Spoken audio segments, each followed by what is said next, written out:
Very good morning to you. Welcome along to Thursday morning's OTB AM. It's Christmas for those of us who wait with bated breath for the annual report from John Costello, the Dublin CEO, because, well, this one's a doozy with several exits fired in different directions. Some of them at the media, some of them at Damien Duff, some of them at John Delaney, and some of them just generally. Did Kerry get a kicking?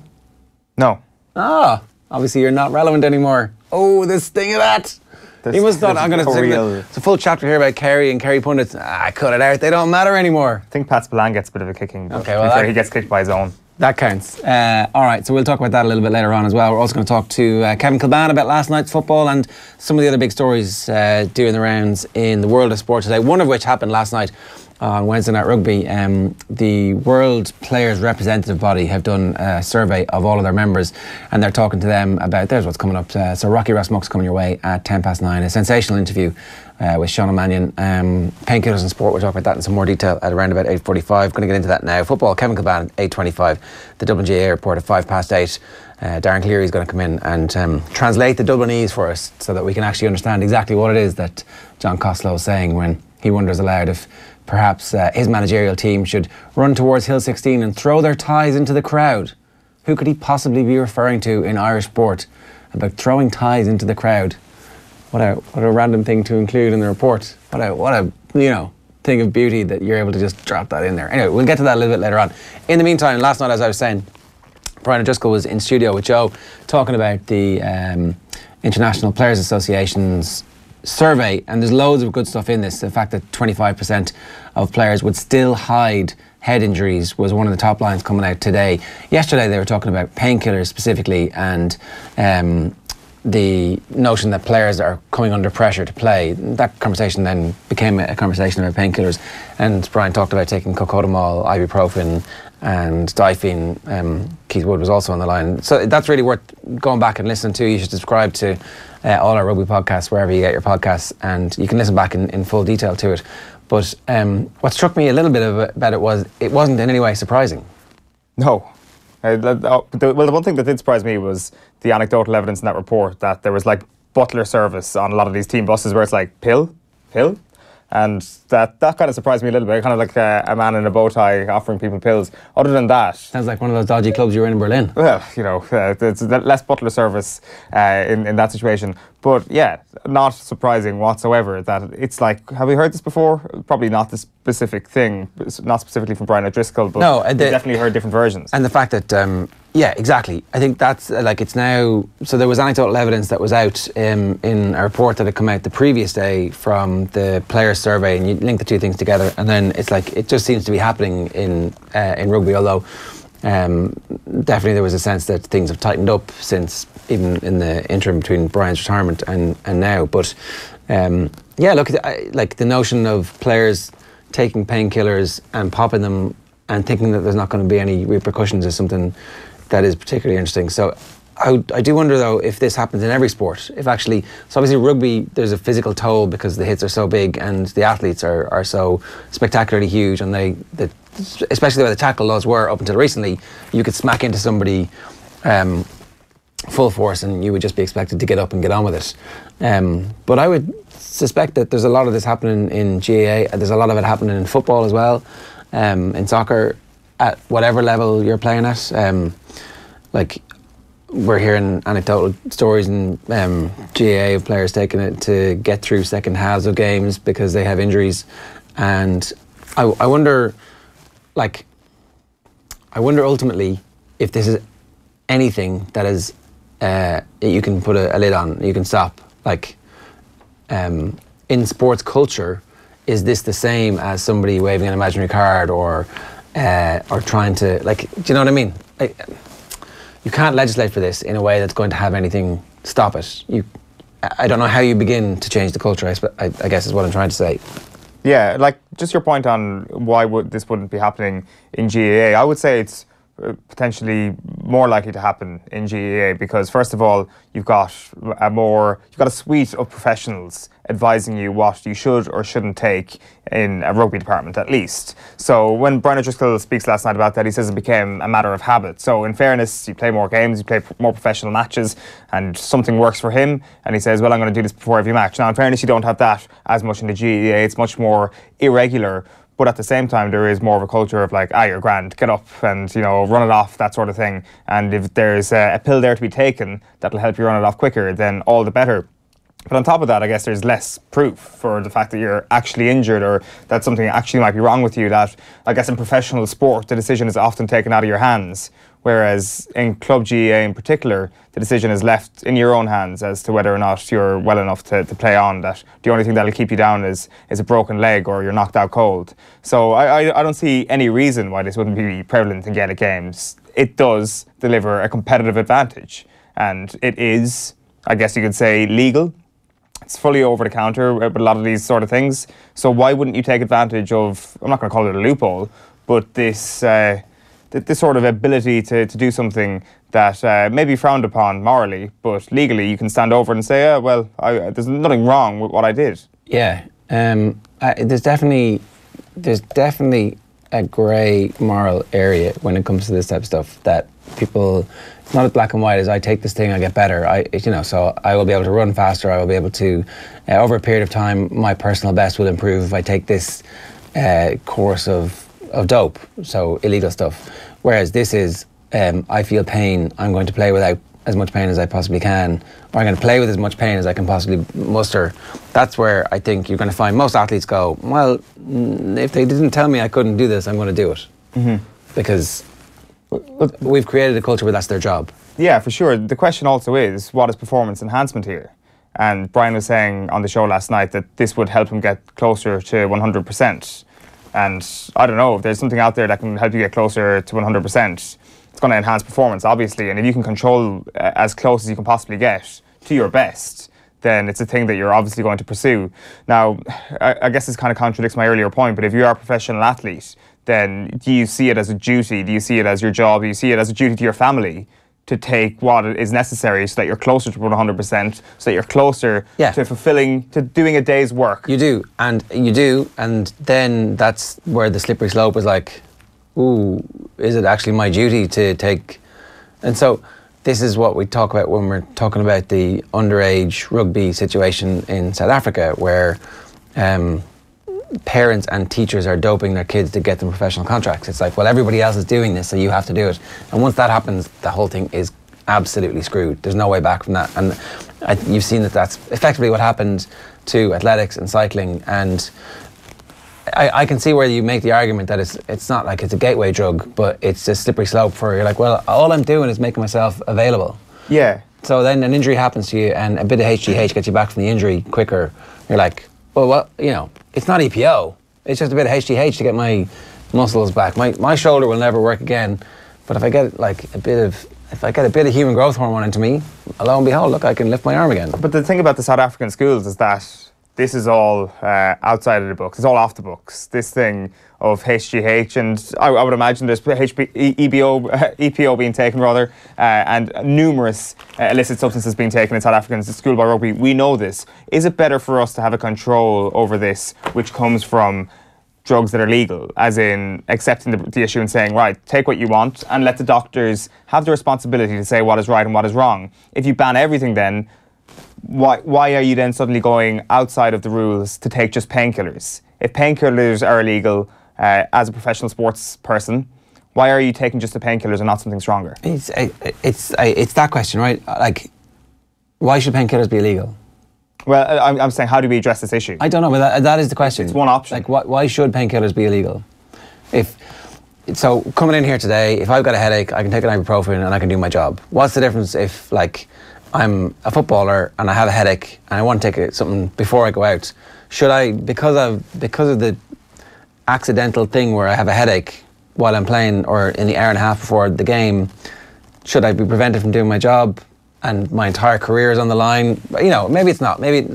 But there are certain circumstances where, you should be able to be pain-free and use whatever we've decided. So we've previously decided this is the line, these are the performance, these are the things that enhance performance, and it's completely arbitrary. The whole system of deciding what drugs are legal and are illegal is completely, as was evidenced last night when Brian O'Driscoll said, I would take caffeine chewing gum and throw it into the hedge. And Keith Wood went, this is how old I am. Caffeine was illegal when I was playing. And it's like, holy shit, like when you think about it, completely arbitrary. Caffeine is illegal, now it's legal. EPO obviously has the potential, and it's actually a medicine designed to help cancer sufferers recover. So that doesn't necessarily seem like something that, it's the type of thing that you can say, oh, that's fine, let's bring that over. But painkillers, ultra strong painkillers that have side effects that make you skinnier and able to, keep your weight down, they're bad. Normal ibuprofen painkillers, they're fine. Everybody takes them. But who decides what that line is? And I guess we all have to collectively decide, this is the line, these are fine, this is not. And at that point, you're then saying to everybody, you're allowed to load up on these to a point where it's healthy for you to do so. You're not allowed to do it, but we trust you because we're stupid and we've not learned the lesson that trusting people is bad. Yeah, but ultimately that line is so thin. Wherever you place that, it's like what lies on the side of legality and what lies on the side of being illegal.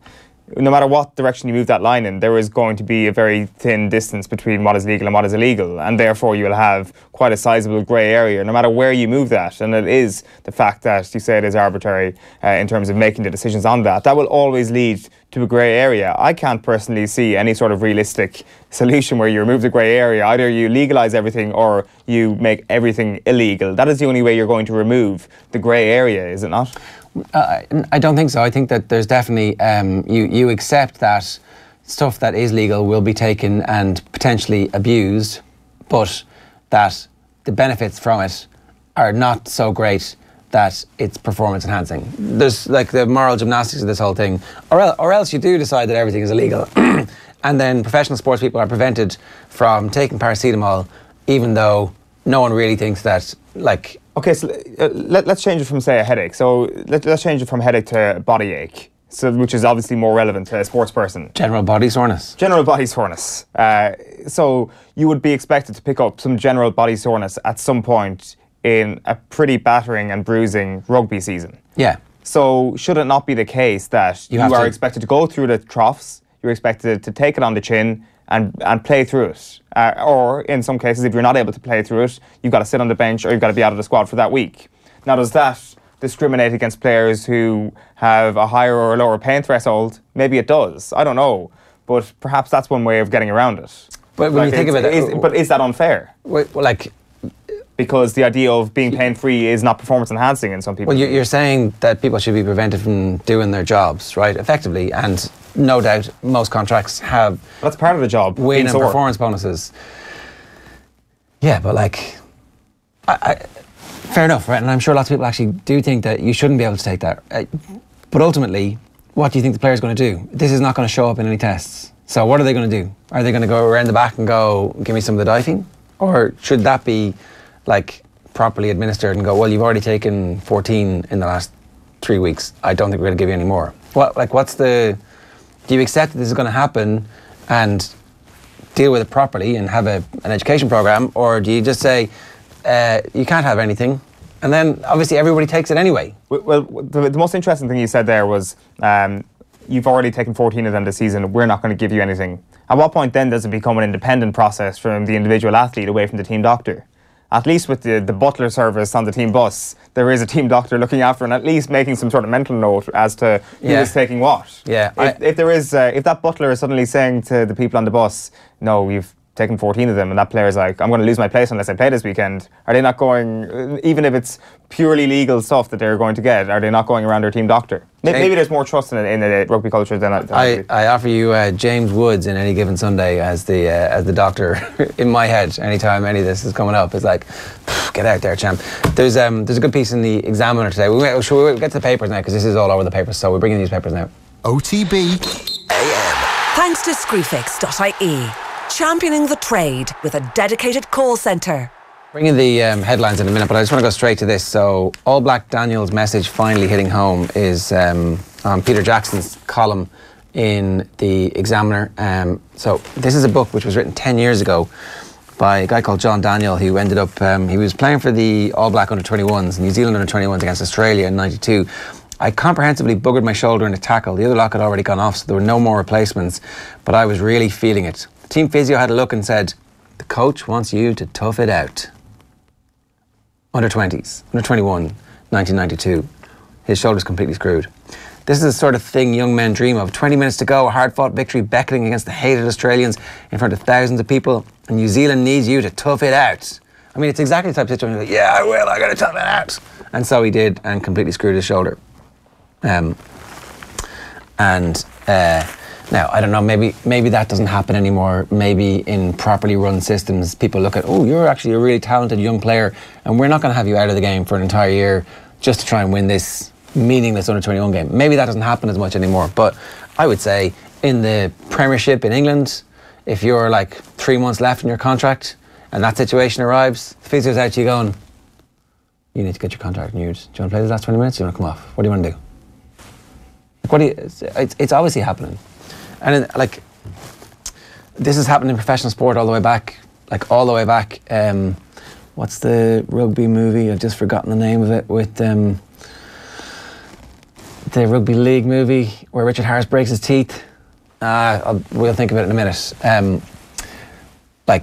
That'll show you this stuff just happened.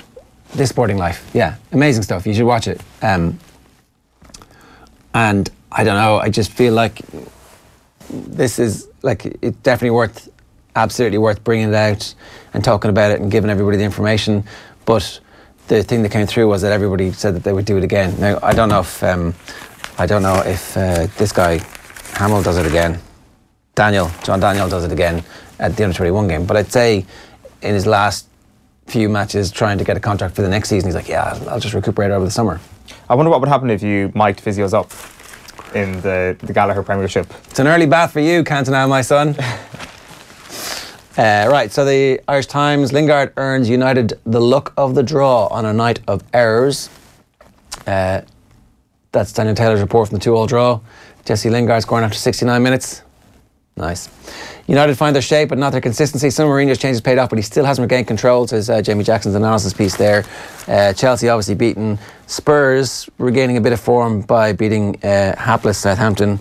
And Southampton, no sign of our boy playing in the game, was there? No, he didn't start anyway. I didn't get off the bench. But he limped off at the weekend, obviously, against Manchester United, so I presume he was out injured. Liverpool still hot on City's heels.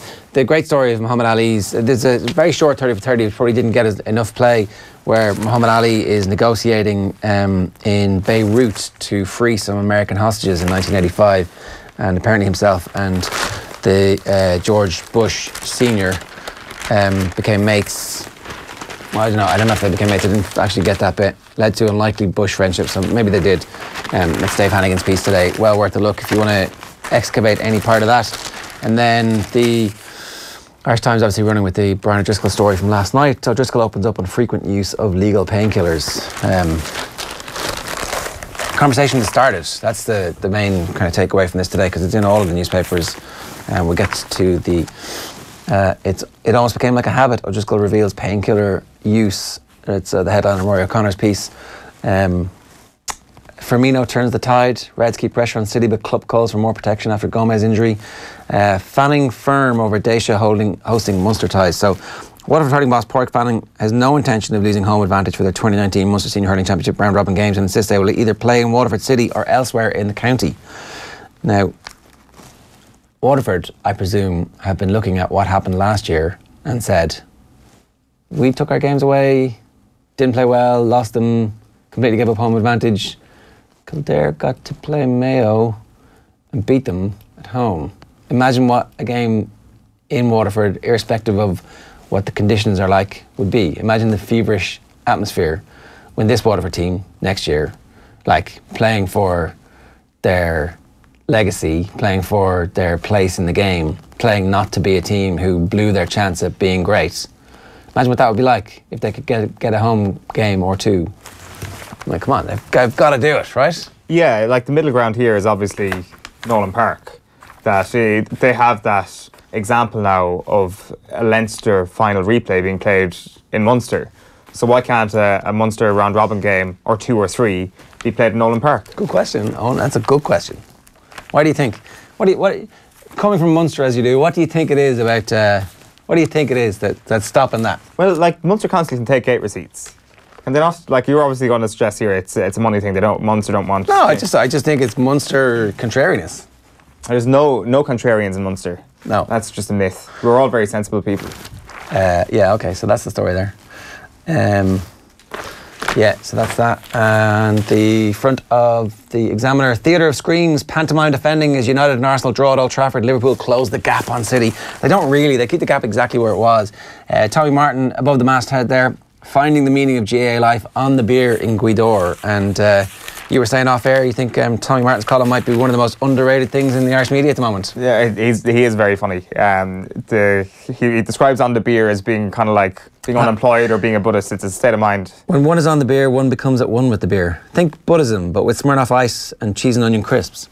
Time moves slower in Donegal anyway, and the winter rolls in for months like a damp, woolly blanket. A night, 3 days, 4 months, what does it matter? Who says you can't sing Sweet Caroline in the pub at 10 o'clock on a Tuesday morning? The man. That's who. And we all know where he lives. Yeah, Dublin. There's great bits about... and in fairness, it's not just...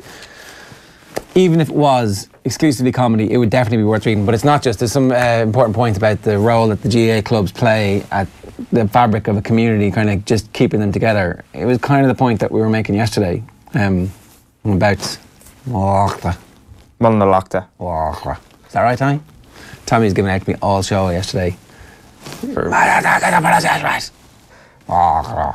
That's it. There's people with pitchforks from Longford outside the studios after your destruction of that name yesterday. Yeah, but their neighbours down the road were like, this is your 15 seconds of fame and they can't even get your name right. So, you know, we're as small as we are in certain parts of Longford, we're like... Oh, sorry. 2 more for you. Jesse saves Jose. I don't know if he has. It's just a stay of execution. That's all this is. Don't kid yourselves. Lingard sweeps to salvage draw from Mourinho, and Hart rules promote negativity. Mickey Hart has finally had his say. Mickey Hart has grave reservations, plural, about football's new rule changes, insisting they will encourage defensive play. The Tyrone manager believes the rules should only be experimented with in the pre-season competition, not the Allianz Leagues, and his unhappy managers were not consulted in advance.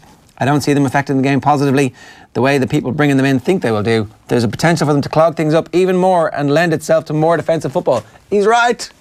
Only being able to kick the ball forward from a sideline. You get everybody behind the ball.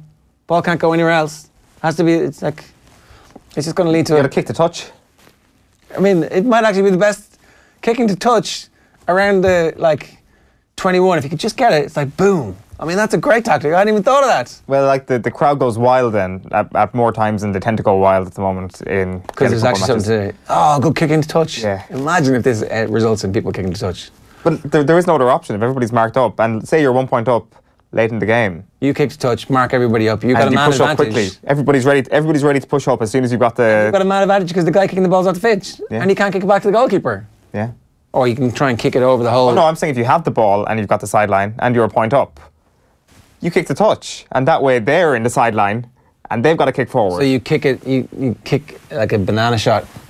Or say if the ball, say if you're inside your own, I'm coming up with bizarre ideas here. Say you're inside your own 21 and you get a sideline ball and you're 1 point up, laid on in an All-Ireland Deep in final. your own territory. Yeah, deep in your own territory. Get all your players behind the ball. Yeah. Up to the point where you think the ball is going to pass the sideline, and then you just trickle it out over the sideline just in front of you, and then you just push up. They've got to kick right into you. Yeah, but they kick it over the bar. From the sideline? Yeah. Jaff Allen. I mean, come on. Lawrence Fitzgerald. Yeah, it happens now quite a lot. Rory Beggan kicks from the side from a halfway line, so... Yeah, I didn't think about that. Yeah. But I guess this isn't just inter-county football, is it? And the last one here is Sky believes new era will prove game changer for the sport. So the broadcasting rights for racing obviously have been carved up in the last 12 months, and January will kind of be the bit where it kicks off. The new Racing UK and Ireland, whose name I've just forgotten, the official title. Sky Racing? No. Sorry, what? Racing UK? So Sky Sports Racing is replacing At the Races. Oh yes, sorry, yeah. But the Racing UK has become Racing UK in Ireland, or Irish and UK Racing. We'll get that name in a second for you. Back page of the Irish Daily Star this morning is Fast and Furious. United off the canvas twice to grab draw with a picture of Tyson Fury there. I get what they did. At Old Trafford last night. Klopp's fuming at tackle, says Chris McKenna here as well. And Mick to roll the dice this week. So Mick McCarthy will, later this week, kick off his bid to persuade Declan Rice to return to the Irish fold. Is it roll the dice or roll the rice? Roll the rice dice. Okay, also crap, but go on. So time we're feeling okay, tab of the morning to you. Top of the morning to you indeed. So you're the head of diplomacy or of anything to do with Ireland. Who are you sending forth into negotiations as a diplomat? Mick McCarthy or Martin O'Neill? Obviously, in this reality of the situation, McCarthy has now replaced O'Neill in this, but who do you think has a better chance of persuading Declan Rice to play for Ireland?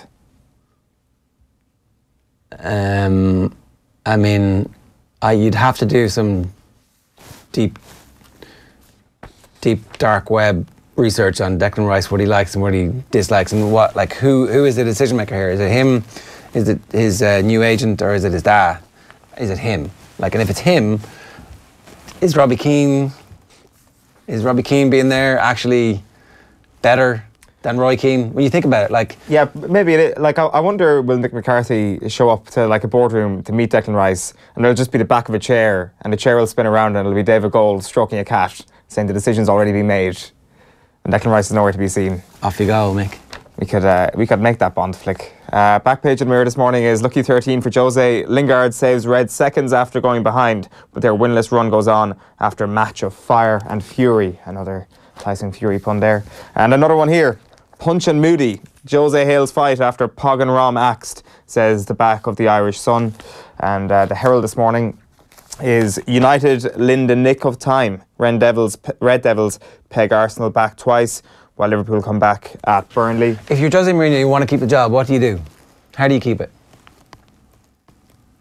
It's a loaded question right there. What do you do? If you're in his situation right now, it's the 6th of December, and you've got 6 weeks to save your job, what do you do? Well, I thought in the opening 15-20 minutes last night, Manchester United played quite well. So the idea of dropping Paul Pogba and Romelu Lukaku isn't a bad idea. So what do? Sell them at Christmas for whatever you get them out and go, we're rebuilding here, and I've got control now, I've got these guys out. We're not signing them because some sportswear brand decides we have to sign them. I'm changing my team. I agree. I think Paul Pogba needs to go at this point from a Jose Mourinho perspective, but obviously the hierarchy in Manchester United will think from a long-term perspective they might want to keep Paul Pogba rather than Jose. Tongue-tied then, says the back of the Guardian, Lingard rescues point after United rocked by early De Gea blunder, which was, I would say, one of the most unusual things that happened in the game last night, but it was such a bizarre, crappy event of a match. Okay. That, you can't really say that. Up next on OTBAM, we're going to bring you 5 things from John Costello's annual Dublin GAA report. Kevin Kilbane is coming up as well before 8:30. We're going to go back to Brian O'Driscoll's comments on painkillers and rugby a little bit later on in the show. But first, here's Brian on whether Stuart Lancaster should get involved in the Irish rugby coaching ticket. I would say no. Yeah. I would say no. To the England thing, anyway. Well, to the England thing, Andy Farrell in Ireland? No, I don't. I think from an Irish perspective, that mightn't be a smart play. Why? Because there's baggage that comes with that, because of the column inches that you create, because it didn't work once. Fool me once, shame on you. So I don't know. I just think that's something that isn't really for me isn't one on the cards. I think Stuart.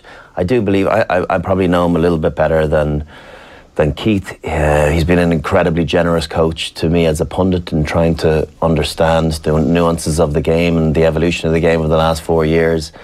And I do feel, I don't think I'm talking out of turn in saying I think he does feel badly scarred by what happened over in England, and that he was thrown under the bus in a major way. And I smile at Melville saying, throwing that bone out for him. He'll be waiting for a text for a while, I'd imagine. Okay. But I think Stuart does have a big sense of loyalty to Leinster because they took an opportunity, they took a chance on him. Yeah. And it's worked out brilliantly. But he hasn't forgotten that. There weren't other teams giving him that opportunity to showcase what he's now subsequently brought. So whether that extends for another year next year, or whether he stays on, or whether he has his own ambitions, I don't know. I don't feel as though it'll be in England, but maybe he'll prove us all wrong. I definitely feel as though he has the scope for he's global reach now, and particularly the style of rugby that he plays. I don't think that limits him to Britain and Ireland in any shape or form. Yeah. Okay, so more from that a little bit later on. We'll talk about the Stuart Lancaster feature, which has become one of the burning questions in Irish rugby. It'd be great to get an announcement on that sooner rather than later, so that everybody can stop chatting about it. But anyway, Darren is here to defend/laugh at the rest of the country again. How are you, Darren? I'm very well, Ger. It's Christmas for those of us who wait for John Costello's report, like, you know, a child at Christmas time. It's Christmas for the rest of the world too, as well, of course. Yeah, well, I mean, that's a good point. It is obviously at Christmas time. This is the start of the Christmas season. Maybe that's a better way it's like the Coca-Cola truck. It means that Christmas is upon us. Exactly. So, you know, I was making the point that Kerry don't even feature this year. That's because they're now an irrelevant to UWs. You just didn't get as far as page 40. That's the problem. Oh, okay. So they do mention Eamon Fitzmaurice and the abuse and stuff, but that's no. So they're pro Kerry. That's even worse. They're pro Kerry. That's a little lattaboy. Oh, I'll scratch the head. Oh, yeah. Kerry, we love you. Kerry does feature, but it's in defence of Eamon Fitzmaurice and GAA managers getting abuse, and James Horan as well is mentioned in the fact that he had a box of letters and had to go to the guards, and Costello makes the point of, is this the kind of thing that will stop people wanting to be involved in kind of elite sport? Yeah. Because Darren, you're bringing us down by taking us down the serious route. I'm going down the serious route, sorry. Yeah, come on. Did you not get the memo? Do you just want the hits? Yeah, come on, let's It's probably my third favourite John Costello report. Is it? Yeah, the top one is last year's. What was in last year's? Last year was when he described Eamon Dunphy as Mr. Flip Flop. Oh yeah, and then went down. That's perfect. The This guy's a genius. That's the thing. It's like he went down the Tony Mr. Men McGregor in terms of the ability to manipulate the media. He went down the what? The Mr. Men route. I've got a bit of the 2017 one before we get into 2018. So full-time whistle sound. Stephen Cluxton lifts Sam. Split Dublin in two. Actually make that four. Those conceded might be liked by some, but they'll never be loved. These unpatriotic dubs. They should be forced to surrender the GPO. So says John from last year. So that's probably my favourite. Well, Owen has 5 things from this year that we're going to go through. Yeah, I don't think it's as good as last year's. It is. The one where he called Crow Park Ebenezer Scrooge. That was 2015, 16? Yeah, I think so, yeah. They only gave him $7,000 towards the team holiday. They gave them $15,000 for the replay against Mayo that year, and then took half of it away for the Fenway Classic brawl. So he said Ebenezer Scrooge is in charge of the purse strings on Jones's Road. He does kind of cut the figure, like in my imagination, of some sort of Moses type figure, like wearing a toga, scribbling these things onto a tablet at home and then proclaiming them to the masses in wherever it is, Whitehall, or wherever whatever his particular club is. So a couple of the things that we learned, and some very startling revelations. Firstly, that Dublin are not robots. So he says some of the commentary on our senior footballers and management was eye-catching, and I think it would be remiss of me to not let it pass unchallenged, as is his wont. Words such as robots, automatons, emotionless were used by a small group of commentators to describe our management and players on several occasions this summer. Concerned by this matter, we undertook an examination of the sum of the parts of all involved, and I'm glad to report that no microchips, levers, wires, transistors, relays, etc. were discovered. However, I can exclusively reveal that we did discover that Paul Mannion and Jack McCaffrey do have a 6th gear. On a more serious note, I'm not sure what purpose this fulfills for some commentators.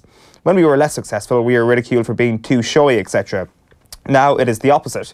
Perhaps Jim Gavin should run up and down the sideline during games, gesturing to the crowd or throwing water bottles around to show his passion. Or, and this is the killer line, or a senior ranking county board official should run to Hill 16 after some victory and throw their tie into the famous terrace. A nice blue tie would be instead of a green one as well. Yeah. I mean, somebody should do that now. There should be a dare amongst the high ranking county board officials. Could we get Mossy to do it, do you think? Just take his tie. Mossy doesn't wear a tie. I know. Like, we could just get him to have like a fake one. Even one of those like ones on a string. When does he ride it? Because the Merino water bottle thing was only last week, so did he leave it late to ride? I was wondering, was it? I mean, probably you just hadn't. You know what you do? You draft it months and months ago, and you're going to add in a few little contemporaneous things that in years to come, people will be like, who was the thing? But the tie is so iconic. Yeah, it's a great line. I mean, it's very, very humorous. I can't wait till he delves into the after dinner speaking circuit, because he's a very, very entertaining man. It's funny that when you actually speak to him, he's very dry, and you don't get the sense that he's a joker at all. But when he's got the laptop and the pen or whatever it is, however he writes this, he really just saves some of his killer material. That's obviously the standout line. He also compares two high-profile analysts to Statler and Waldorf. Yeah, he says football is good, basically is what I picked up from this. So he says in the summer just past, the comparison to hurling and Gaelic football was always going to make the big ball game look like the ugly duckling, but even that is interesting. When a game of hurling is not 5-star quality, he says, the analysis will more often than not concentrate on positives within the game, the defensive work, the hooking or blocking, or some individual acts of great skill.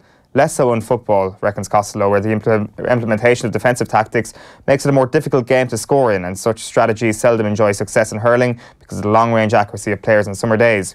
Unfortunately, when it comes to Gaelic football, more of a Statler and Waldorf tone is set from the get-go by some of Gaelic football's leading analysts. That's Joe Brody and Pat Spillane for anybody in need of translation. If the game does not enrich our summer afternoons, this tone spreads like St. Bridget's cloak, and by midweek, the end of the world is nigh. It's brilliant. He does actually hide some interesting stats in that he dispels the myth that the Games Development Fund goes towards the senior footballers or senior hurlers. He says it's exclusively to juvenile and nursery level Go Games alone. That programme over the last 10 years has seen a participation growth of 58% in football and 98% in hurling. So 11,500 fixtures scheduled annually for children in the age group 8 to 12. So there are some interesting stats and figures about what Dublin are doing with the money. He also kind of touches on this split Dublin in 4-2 thing. Good point in Jack Anderson's piece today. It's a very stereotypically Irish response to Dublin success to go, oh, we need to stop doing what Dublin are doing, as opposed to going, why don't we replicate what we're doing in Dublin everywhere in the country? I know the argument is like if you were to put €1 in for everybody, that you end up costing like 36 million a year. But actually, you could begin the journey, and it's not €1 per head. Wouldn't be a wise course of action, because the population centre dictates that there's going to be more density in high population areas. But you could definitely balance it by a massive factor and go, oh, this has really worked. We've got a massive surge in people playing by putting games development officers in these places and promoting the game. But no, it's let's stop the good thing and let's make sure that this doesn't spread anywhere else before it's good all over the place. What I picked up from it was that Dublin are financial geniuses. So he says, I've read articles using the figures of adult players in the capital to suggest that the grants have been invested in our adult games and indeed directly towards our senior footballers and hurlers. This is untrue and at best is mischievous. We all learned to join the dots in the early years of primary school, but we didn't all make it to the status of artists like Jack B. Yeats. So John Costello there referring to his financial ingenuity in an artistic way, which is quite interesting. He talks about the Super 8s venues, which is obviously a source of controversy during the summer, and he says, I still believe the Super 8s deserves an audition on the biggest stage and that all 4 neutral games should be played at headquarters, but not on the first weekend, rather the last. He doesn't address the idea that perhaps headquarters might be seen as a home ground for Dublin. One obvious weakness in this year's structure was the fact that Donegal opened their campaign with 2 games on the road, hence their understandable anger. I don't think that was their anger. I think their anger was playing their neutral game against Dublin in Croke Park. They were, after all, Ulster champions. Is that due reward? My solution: let all 4 provincial winners open the Super 8s with home advantage on the first weekend. And then he talks about the tier championship afterwards and says that he wants to maintain the tier championship, or maintain the provincial championships, but that a second tier championship should be set up. What's the headline? Not bury the lead. I was just about to say, the best part of all of this is that the headline on this section is called Fears for Tears. And you don't even need to read what he talks about. He doesn't address the main thing though about the home advantage. No. It's just like, this thing, yeah, I'm biased. It's completely neutral venue. Well, he doesn't mention the idea that Croke Park could potentially be home venue, as I said there. So I just think maybe he doesn't believe that. Maybe he really believes Parnell Park is Dublin's home ground. Well, that's his office. Yeah, he definitely doesn't. I think he just is not addressing it because he knows that people are looking for that particular paragraph. There's a line there that will be buried in all of the interesting and funny tidbits. It's actually about a study they've commissioned in measuring, managing and accounting for the social value and impact of GAA clubs. This is centred around Nafina and the Metrolink. Obviously, they planned on just going through the club and removing most of their resource for 10 years. That plan's obviously been scaled back and it won't happen, but the county board are trying to actually quantify what GAA clubs offer to the locality, starting with Nafina. I think it's a really, really interesting thing to do, because the problem was, while a lot of people were able to articulate what a GAA club does in the community, there was no actual research or numbers to suggest what it was doing. So this is a really... That's a project they're starting. It's a project they're starting. So they've commissioned a study measuring, managing and accounting for the social impact of a GAA club. Okay. Starting with Nafina and then spreading out wider around Dublin. What's Damien Duff's GAA club, do you know? It was Ballybowden, yeah. So he's after suggesting that Damien Duff should go and visit his local GAA club. So this is kind of the last thing that kind of stuck out to me. He says the nature of the criticism from some quarters was disappointing around the Parky Queeve situation, but unfortunately, in keeping with an increasing propensity to engage in megaphone diplomacy and soundbites, it was most unfortunate to hear pejorative terms such as dinosaur being used. Damien Duff is that person. He doesn't name Damien Duff, but that is you, Damien Duff. You're famous. You're in John Costello's annual report. Congratulations, Damien. Made it. Maybe those that engaged in this manner should call down to their local GAA club to see what's going on. That's you, Damien Duff. John Costello is saying you should go down and visit your local GAA club. They're more likely to see training tops than triceratops. I'm happy that the matter was ultimately resolved to the satisfaction of all, and I would commend our Uachtaráin for his handling of a delicate issue, often in the face of a sustained, unfair and ill-informed attack. That is my favourite part about John Costello's thing, that he doesn't actually name Damien Duff here. We're like, why aren't you naming Damien Duff here? And the Statler and Waldorf he didn't name them either. Well, like, you presume it's Spillane and Brawley. I would like to know. I mean, he's got some good material. It could be here. O'Rourke. I mean, he didn't name anyone. He didn't name Dunphy as Mr. Flip Flop. He didn't name John Delaney as Mr. high-ranking official with tie. He's well, that means no one can sue you. And also maybe he means Colm O'Rourke and Spillane instead of Brawley, because maybe he does. Yeah, he's of a generation of Dublin that despise me for their success. Yeah, like that could be everything. Like, we know it's Damien Duff there, but Statler and Waldorf, I guess, is open to projection. There's an interesting line on the violence in the GAA. I thought that was good, because a lot of it surrounding the club violence, a lot of people complained that people are just highlighting this with technology and this isn't really a big issue. It's just more prevalent because people are recording it on phones. Costello makes the point, it's one example where new technology can be for the long-term betterment of the association. Notwithstanding the negative PR, it is far better that the culprits are exposed and punished under rule, and for the wider GAA family, players, mentors and supporters to realise not just the stupidity of their actions but the serious dangers involved. And he said it's a very positive development that the omerta of brawls and issues with on-field violence is now something that's been highlighted and exposed to the public. Did like that line. I did like that. In fairness, I was like, good man, John. I like, you could say that some people... I just ask, where's the videotape from the Dublin Armagh... Well, that is a challenge match a couple of years ago where one of their players ended up in hospital and off work for a serious period of time, and likewise one of the Armagh lads ended up being seriously damaged. Where's the video from that? Because I know it was videoed. I absolutely 100% know that every game, every training session, and it was videoed by both sides. So it's grand to say this, but you've got to walk the walk. Well, we'll see. You know, this is freshly etched tablet, Ger. We'll see if you can actually, you know... Scrub that bit out, quick. Oh, what about the Armagh asterisks? Yeah. He does make the point that they haven't had too many issues. They're not blighted by too much violence, but that is no grounds to be complacent. No, and in fairness, like, I would say the amount of violence in club football in Dublin seems to be drastically reduced. Like, when we were kids, you would hear stories of ambulances being not commonplace or regular, but certainly there were some clubs around the place that had reputations similar to the killing fields in Limerick that has Jim Munster. There was one club in particular that I remember hearing stories about. Anyway, I won't incorrectly identify it, but certainly teams would go there thinking, okay, we'll have the cars pointing in the right direction and we'll get changed in the car and we'll run back to the car afterwards. That's all changed, hasn't it? Yeah. He says, not very convincingly. All right, Darren needs to go. Thanks very much for that. We'll come back to that a little bit later on if you want to get in touch with us. Dr. Barry O'Driscoll is going to join us a little bit later on in the show to talk about the epidemic of painkillers in rugby. And here's exactly what Brian O'Driscoll had to say last night. Well, I would have been privy to that, where I'd have been part of teams where on the way to a game a doctor would have walked down the bus on the way to the game and inquired as to who wanted what in advance of it. For me, for the last couple of seasons, anyway, would have been part of, my match prep would have been a Difene and a couple of Cocodamol. What would they do for you? Again, just a painkiller. Just if I was carrying something, that it would just. Do you know what? It almost became like habit, where it gave me a fighting chance if I wasn't. If I wasn't feeling 100%, that it might have leveled it up, and which might have been most of the time. Which was probably a lot of the time, yeah. And that is the reality of it. And if you, I wouldn't have been the only one doing that. Yeah.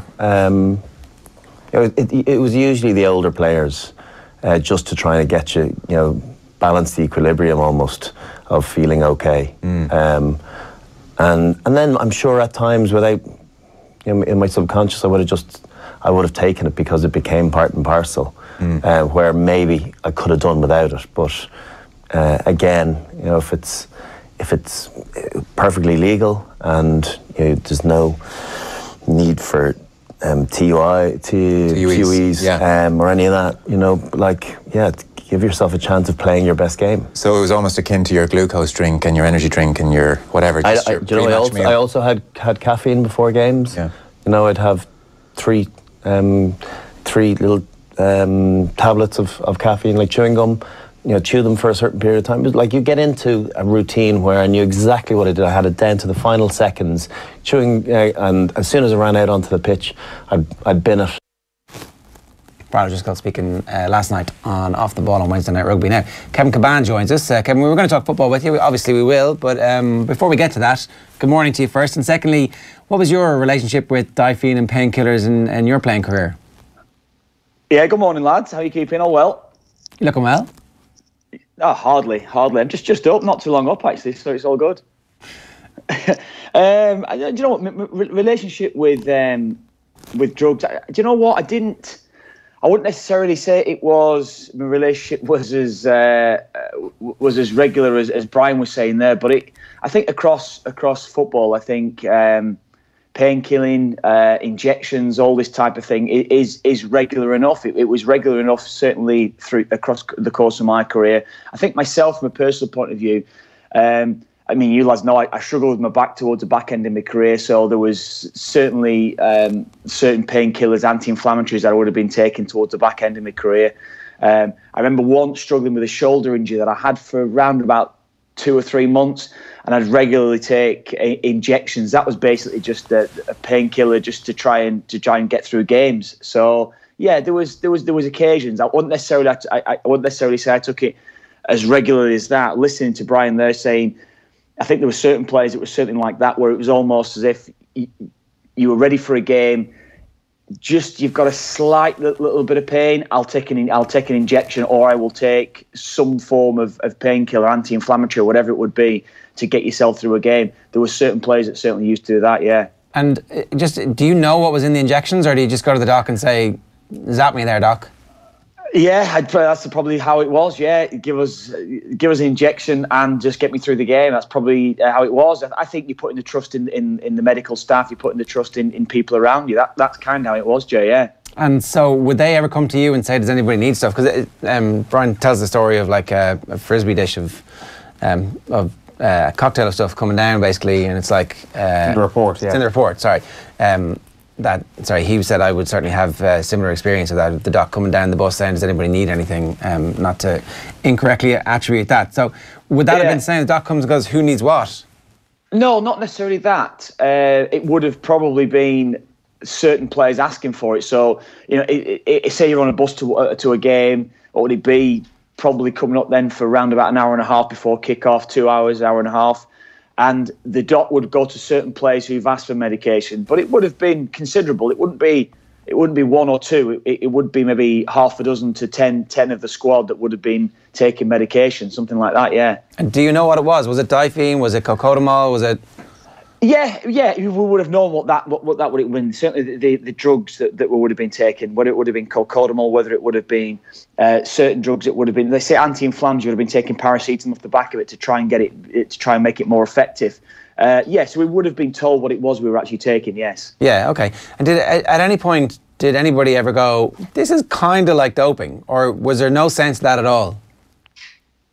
Never even come into our mind. I probably still feel that a little bit now to an extent. I just think it was. I don't recall too many days, certainly towards the back end of my career, where you're not in that little bit of pain. Certain days where you might just need, say you get out of bed and I'm struggling with my back, I might need an anti-inflam today, or I might need some form of painkiller just to get me through. And that could have actually been for a day's training at times towards the back end of the week when you're going towards the game. You know full well that once you get beyond the Wednesday, you need to be out in the training ground on a Thursday or a Friday to make sure that you're starting come the Saturday. So there would have been certain times, certainly across the back end of my career, where I would have taken painkillers in training to get through it, yeah. How much of a material impact do you think that had on your career? Do you think that it actually lengthens the distance your career went by a couple of years taking painkillers? No, I don't think it affected. I personally, I don't think it affected me. Do you know what I was saying? I wasn't a regular user. I really wasn't. It was the only thing that seriously affected my career was the back end with my back. So that was maybe me just trying to get through certain sessions, get through certain games. But I can't say it affected. You know what? Probably, if anything, I think certainly when you're younger, when you're fresher, I think you're just getting through day to day.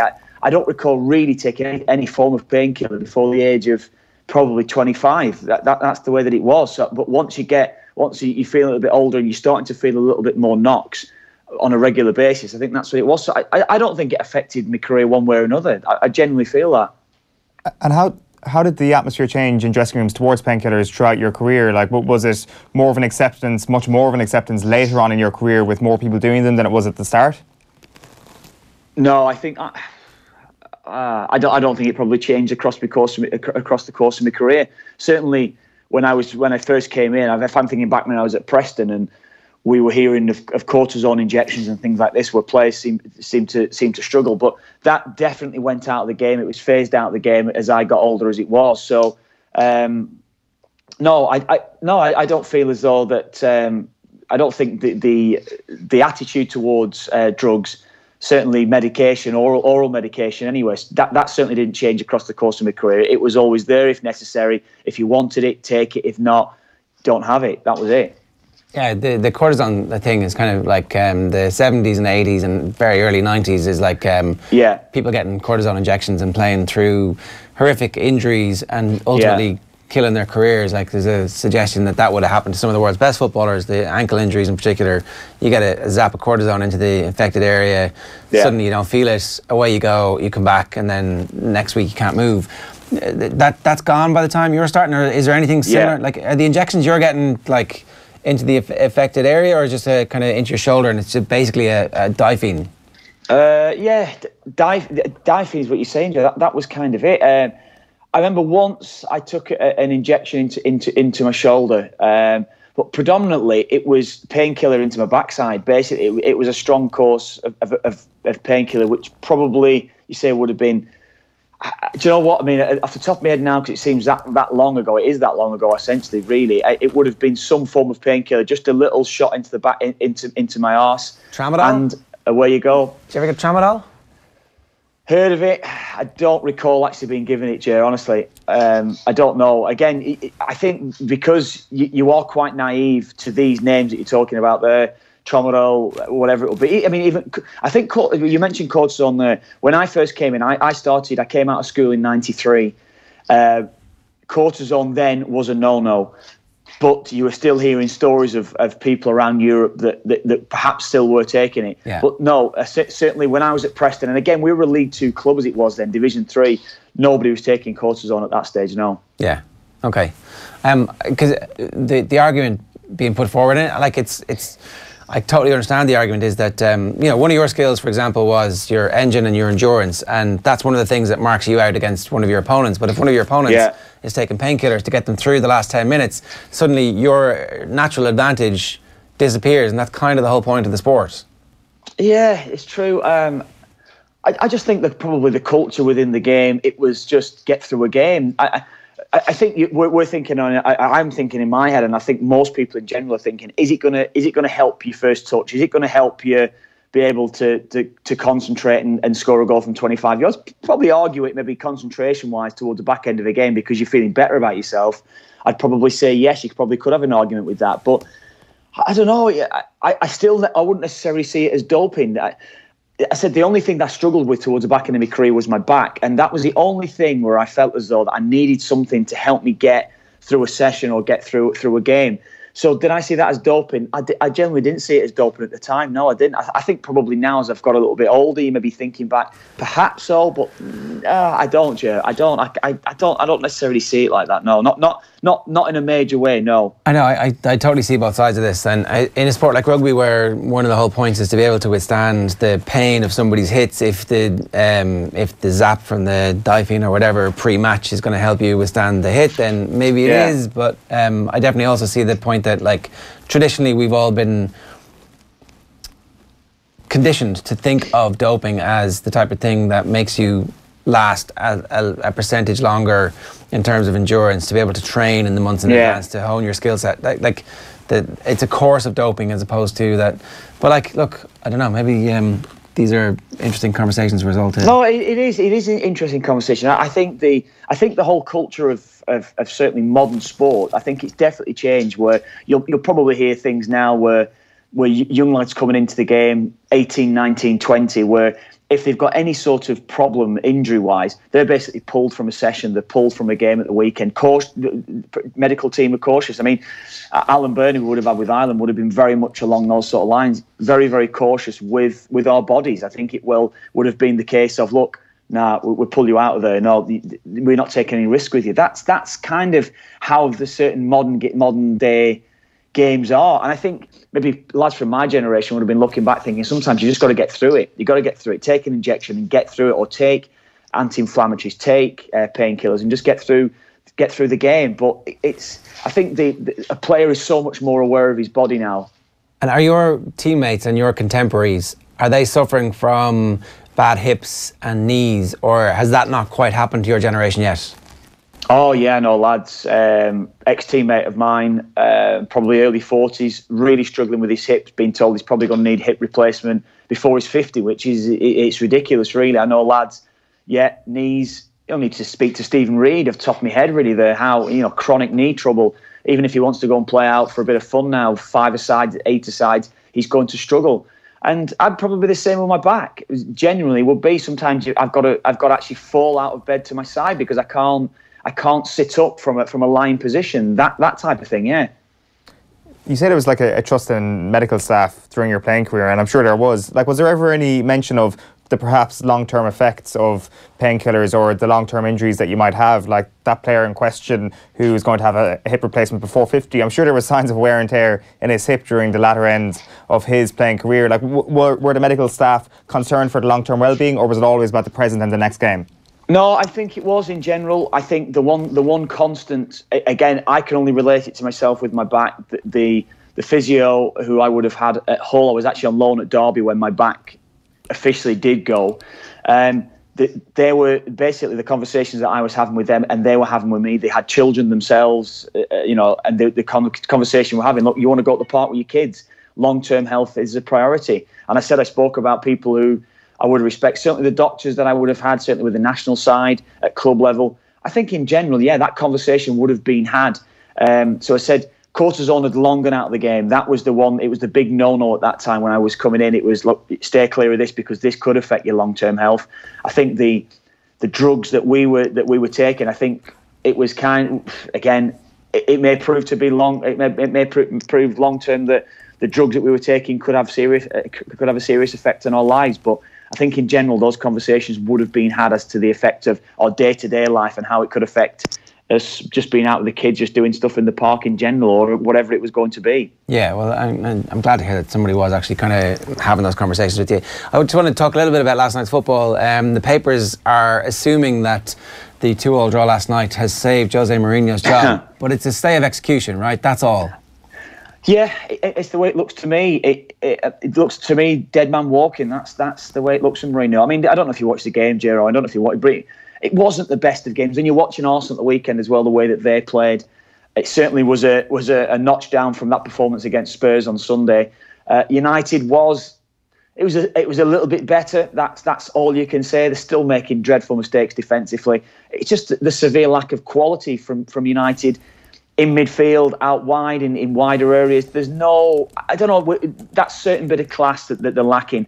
Creativity-wise, it's just not really there across the 90 minutes. I thought the game was there for Arsenal last night. I thought it was there for the taking. I probably thought that they were the better side across the 90 minutes, and I thought coming away from Old Trafford, they would have felt the most hard done by last night by not getting the 3 points. We were chatting about this earlier on. So he drops Pogba and Lukaku for the game last night. And if you're thinking about this strategically and you're Jose Mourinho and you want to stay in charge at Manchester United into the future, the best thing to do, I would suspect, if you're Mourinho, is to walk in and say, I'm selling these two players at Christmas, sell them the first day of the transfer window is open, we're moving on and we're going to recast this squad and I'm the person to do that. So you double down on your authority and you get the virus out of the club. If he is interested in staying long term, he absolutely has to do that, doesn't he? I think so. Well, the relationship is broken. There's no coming back from that relationship.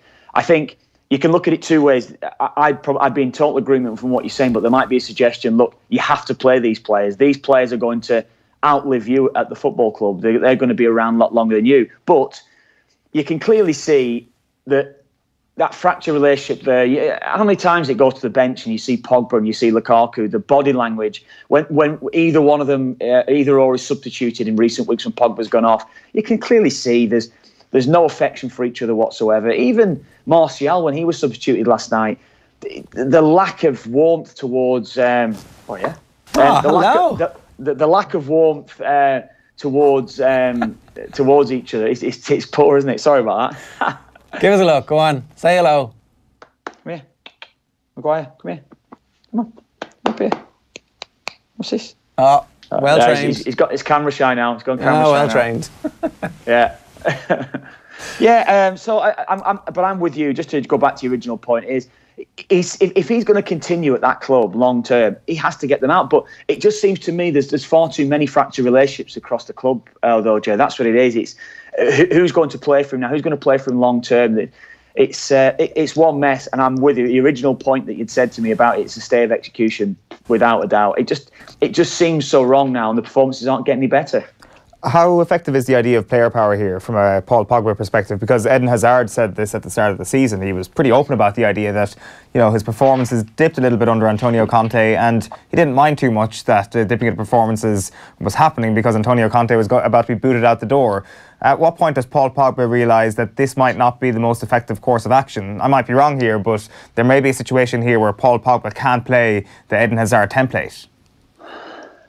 Yeah, but I think there'll certainly be players, though. There's going to be players that's going to take him, though, and isn't there? Without a doubt, there's going to be players. Wages may affect this or whatever it will be, but we're led to believe that he's not on huge money at Man United. Certainly, he's around about half of what Alexis Sanchez is on as it is, and this is what's caused a few rifts anyway within general. Pogba and Lukaku's agent clearly has a problem with Mourinho, and that seems to go both ways. So.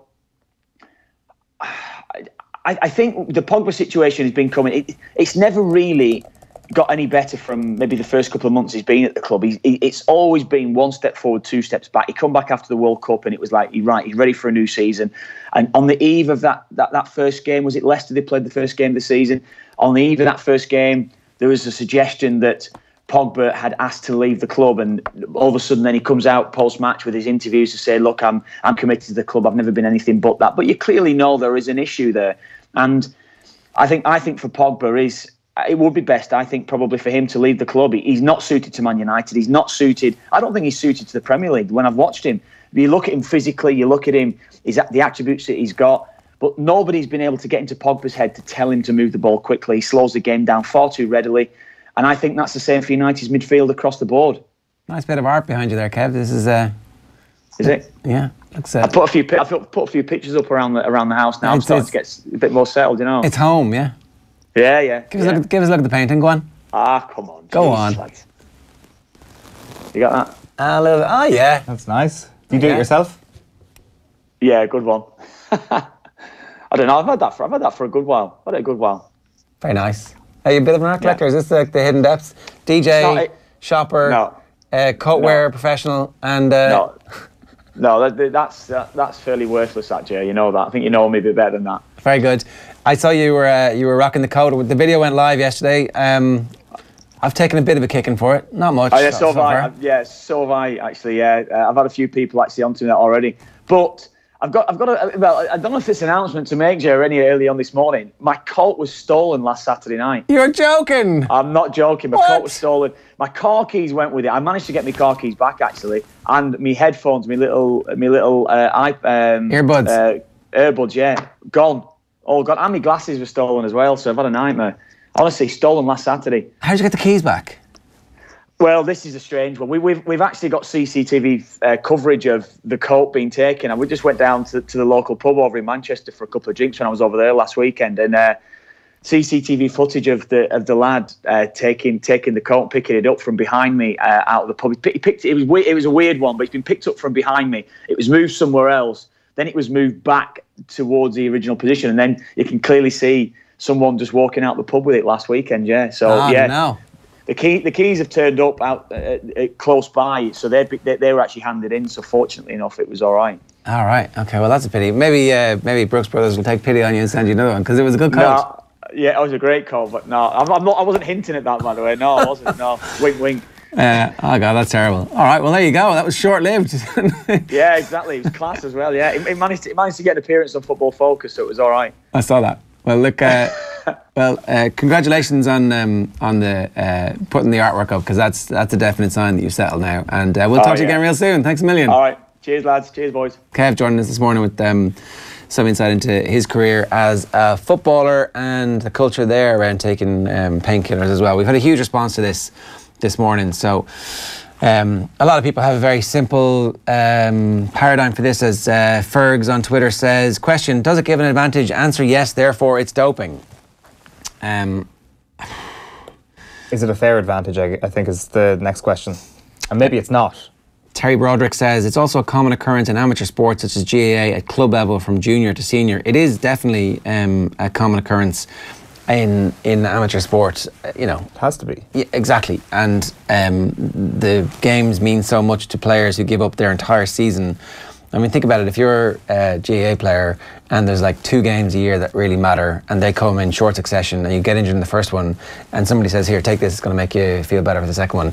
Like, it's no brainer. It's not even a decision. Because there's no money involved. Suddenly we're like, oh no, that's definitely not going to happen. The pride of your parish is far more important than any dollar you can give me, Ger. Yeah, so let's go back to this story. Obviously, this kicked off last night on Wednesday Night Rugby when Brian O'Driscoll was talking about his career and just the regularity with which he ended up taking Difene and Cocodamol over the course of his career. We're joined now by Dr. Barry O'Driscoll, who of course was centrally involved in rugby for a long part of your career, Barry, and I'm just interested to get your take on this as somebody who has decades long of experience of being involved in rugby dressing rooms. What was the culture like and where was the pressure point coming from?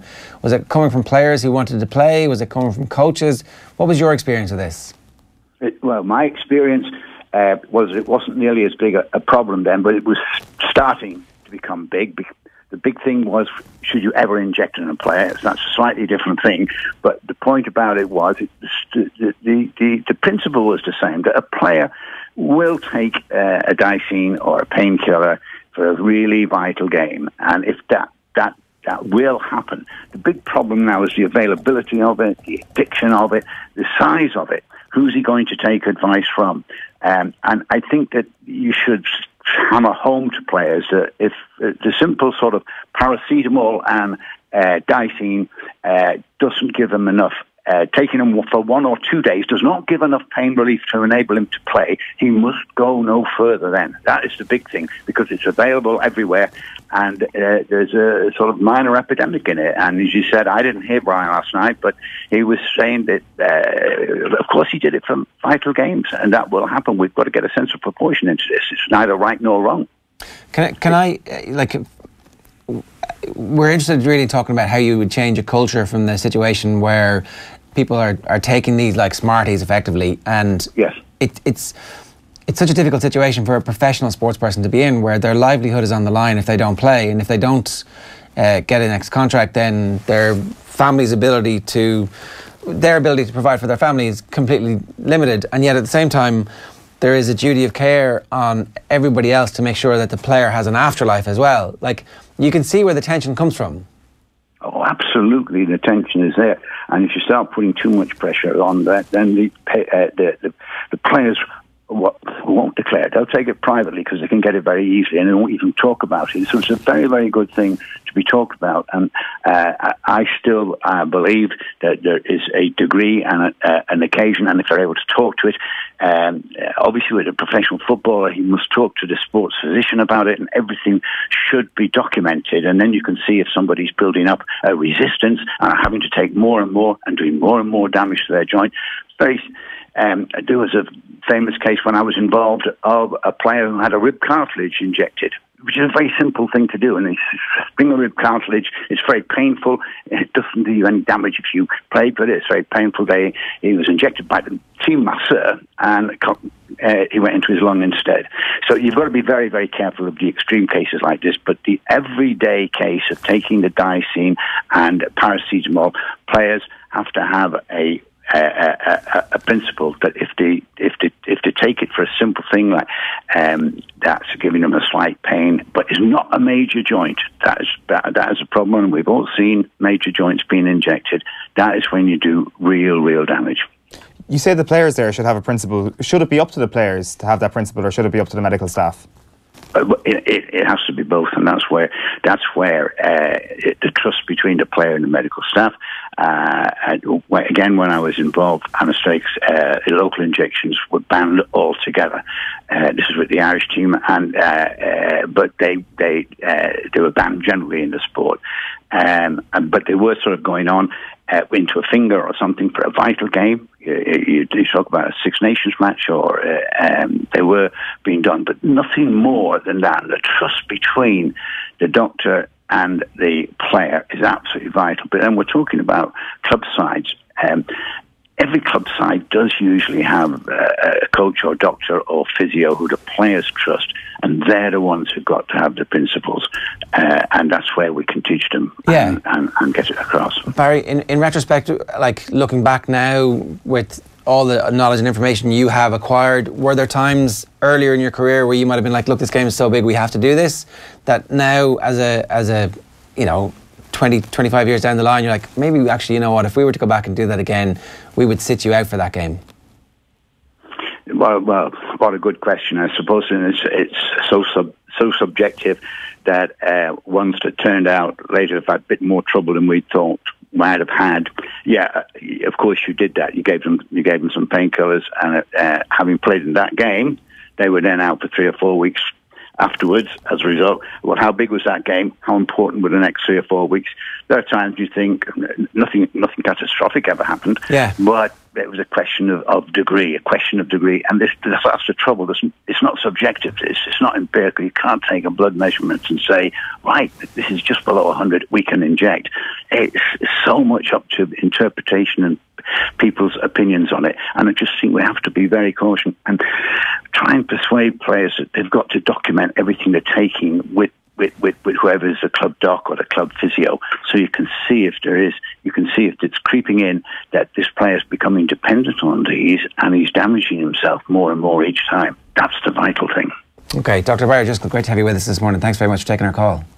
Thank you. That's Dr. Barry Driscoll, former Ireland team doctor, and of course one of the most interesting voices on the issue of concussion in rugby over the last decade or so. So I just want to keep this, I'm going to stay in the story for a moment. Ross Tucker is on the line and joins us this morning as well. Ross, I know that we've talked about this a million times, really. It's good to be having these conversations again. It's good to kind of keep this thing going, where there is definitely a conversation to be had about what's that arbitrary point that we decided was bad and that arbitrary point we decided was good when it comes to the use of painkillers or legal stuff in sport. And fundamentally, this is a philosophical question, really, about if someone needs to do something, if someone needs to take something to put them to their normal level, is that doping, or does doping only count when it actually makes you better at the sport that you're trying to compete in? Yeah, how's it, guys? I've been listening to everyone speak with interest. I heard Brian last night also, and I think it's, first of all, quite good and certainly very positive that this discussion is had. I can't imagine, I mean, I'm listening to this conversation this morning.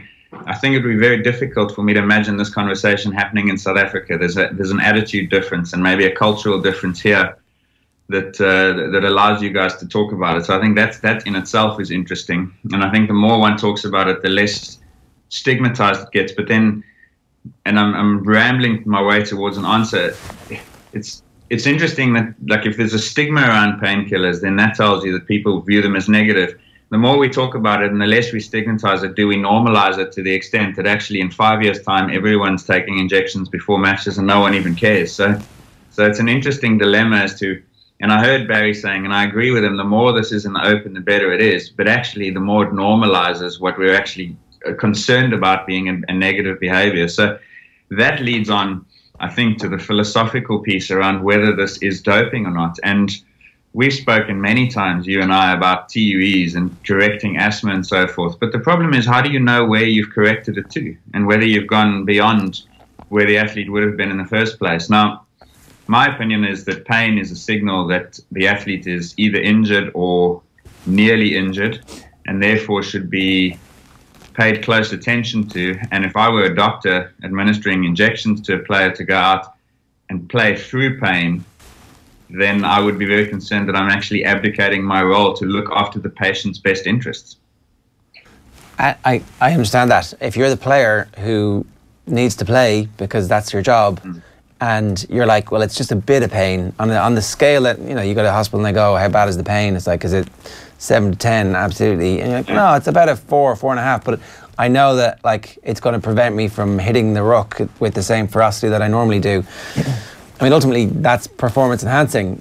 It's just that we a while ago decided that it's okay to take diphenine and not okay to take something else. Yeah, and all of them are arbitrary. So when people say, oh, if it's performance enhancing, it must be doping, that's not necessarily true because, for instance, there are studies on beetroot juice that suggest that there's a performance benefit. Now, I'm not equating beetroot juice to taking powerful prescription pain medication, but the point is that there is an arbitrary line there, and people haven't really figured out what that line is. I come back, though, to the issue is, and this is, with TUEs, it's a bit different, because if an athlete suffers from, let's say, an allergy, pollen allergy, and they're bronchoconstricted and they need medication to clear up the airways and so forth, giving that person the drug is actually helping them, because they're going to run anyway, right? They're at the World Championships. They've got some problem. If you didn't, as the doctor, treat that person, he would go out, compete irrespective, and probably be worse off and in more danger than if you did treat him. But pain is a bit different, because in that instance, the player, as you've just said, would not go out and expose themselves to risk in the same way without the pain medication. So I think the pain med issue is a little bit different to, for instance, a TUE, because pain meds actually increase exposure to risk, whereas the TUE doesn't. And in some instances. Okay, can we distinguish between pain and inflammation? No. Pain is a symptom of inflammation. Okay. So you can't. So you would actually say then that painkillers, just to tease this out, that painkillers probably are something that we should consider putting on a banned list? Yes. I would say so, because I think that the culture is so powerful. It's the culture of society outside of sport is that if I have pain, there's something to take for it. Just get through, just survive, just go on. And I don't think that culture is as pervasive when it comes to other drugs. So I would argue that the powerful pain meds need to be regulated in the same way that the banned substances currently are. Where one draws that line is the next question you were going to ask, and I honestly don't know. Yeah, that is it. Like, and that's so. Digger was tweeting in a Miguel Delaney article from a while back about, and a Danish scientist had brought up the beetroot extract. Take something innocent like beetroot extract. It was discovered that it enhances performance, just like EPO does, and suddenly all the urine samples started colouring red. Why was that? It's just because people want to enhance performance and wait until it's prohibited. And he's kind of the view, this is a Danish scientist, I think his name is Faber, about the meldonium thing, kind of saying, look, you know, you say that's performance enhancing. I kind of feel like that's just science and that they need to catch up with it. And it's easy to see both sides of this discussion, because there are merits in, okay, we do everything we can to enhance our performance through training, and I can enhance my performance legally because they're the rules, and the rules were set out, and a bunch of very studious people sat down, and over a long period of time we've come to this agreed set of rules. But those rules kind of need to change and evolve and take cognizance of the fact that new and very powerful substances are emerging all the time.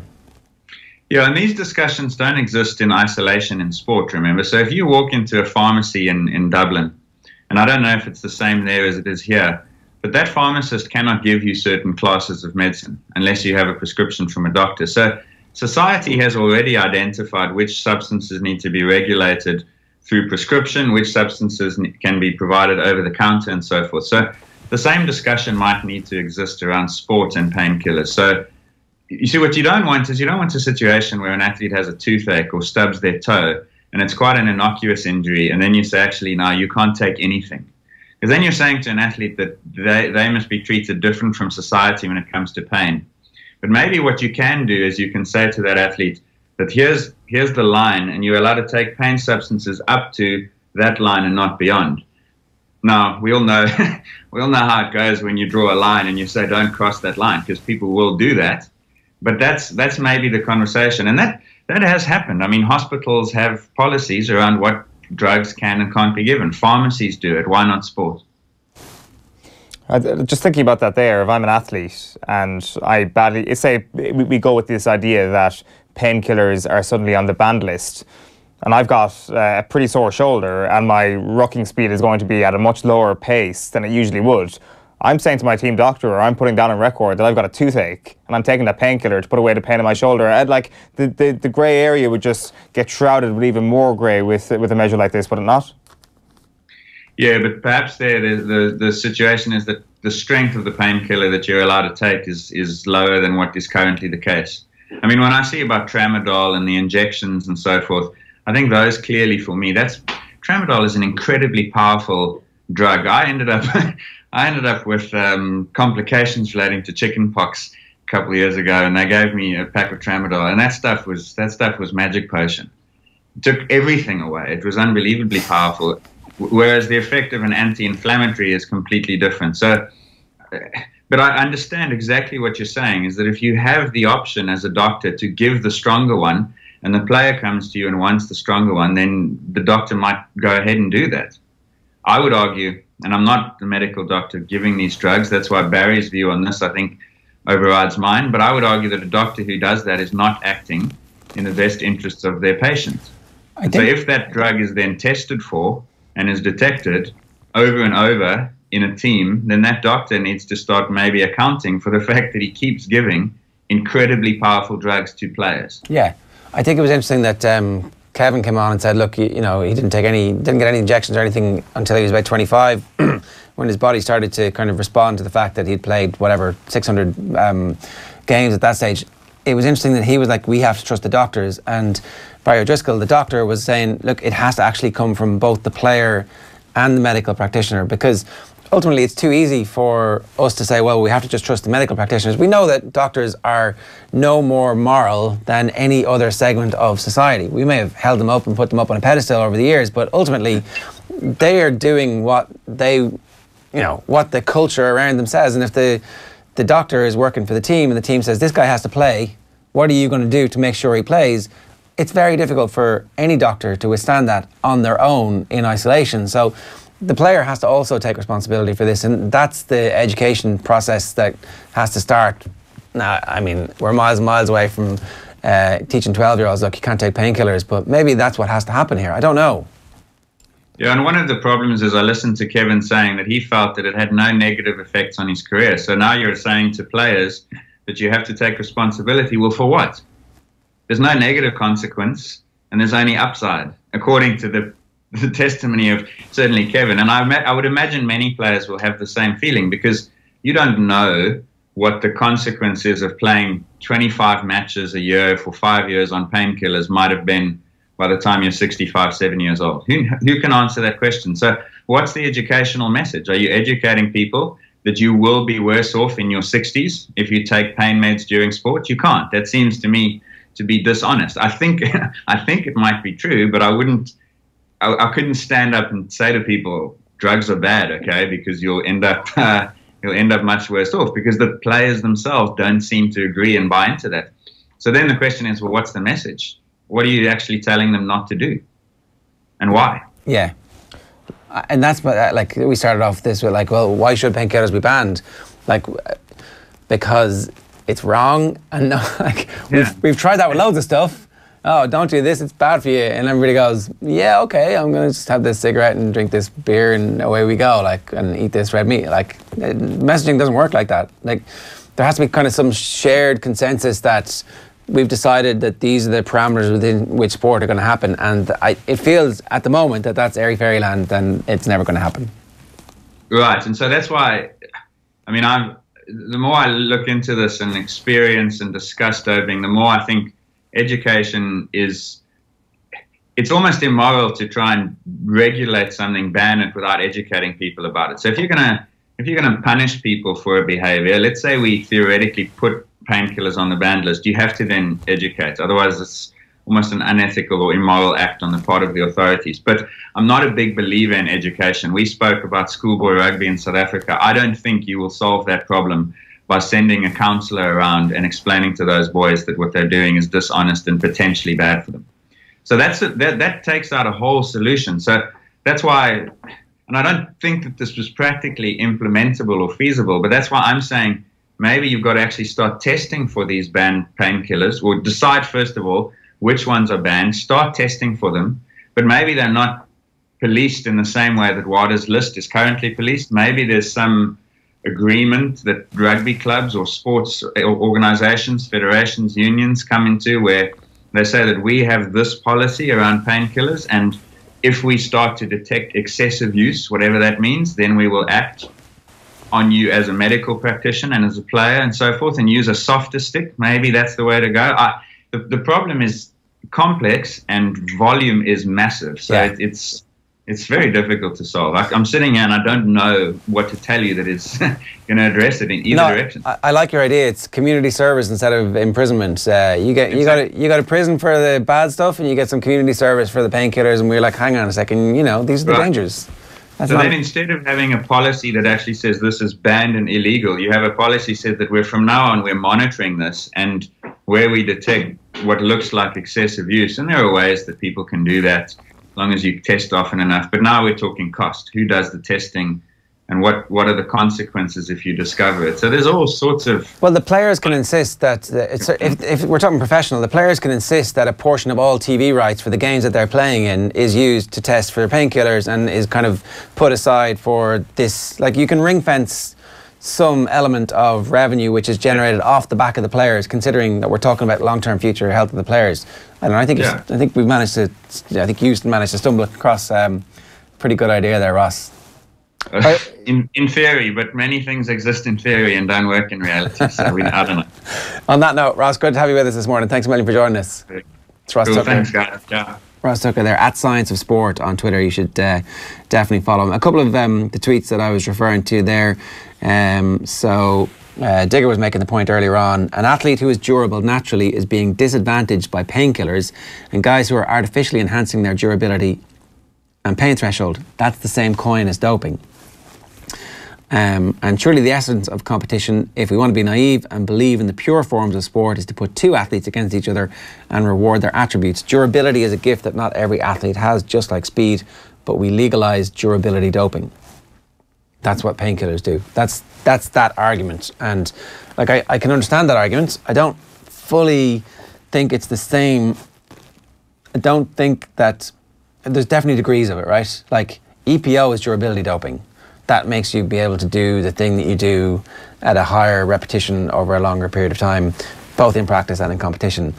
I don't know if like taking Difene for a sore back or for joint pain is actually, I mean, certainly they're on the same spectrum, but one of them is like, okay, again, it's like an X, you're out. The other one is like, are you sure should you be doing this? I'm not sure you should be doing this. There's like, I don't know. I think overall there's like a tension here between the fight to be totally clean and the fight for what is completely right, and also the fight for competitive advantages. And like you look at the two graphs and you look which one is trending at a more rapid rate towards the ceiling, and it's definitely the fight for competitive advantage, is it not?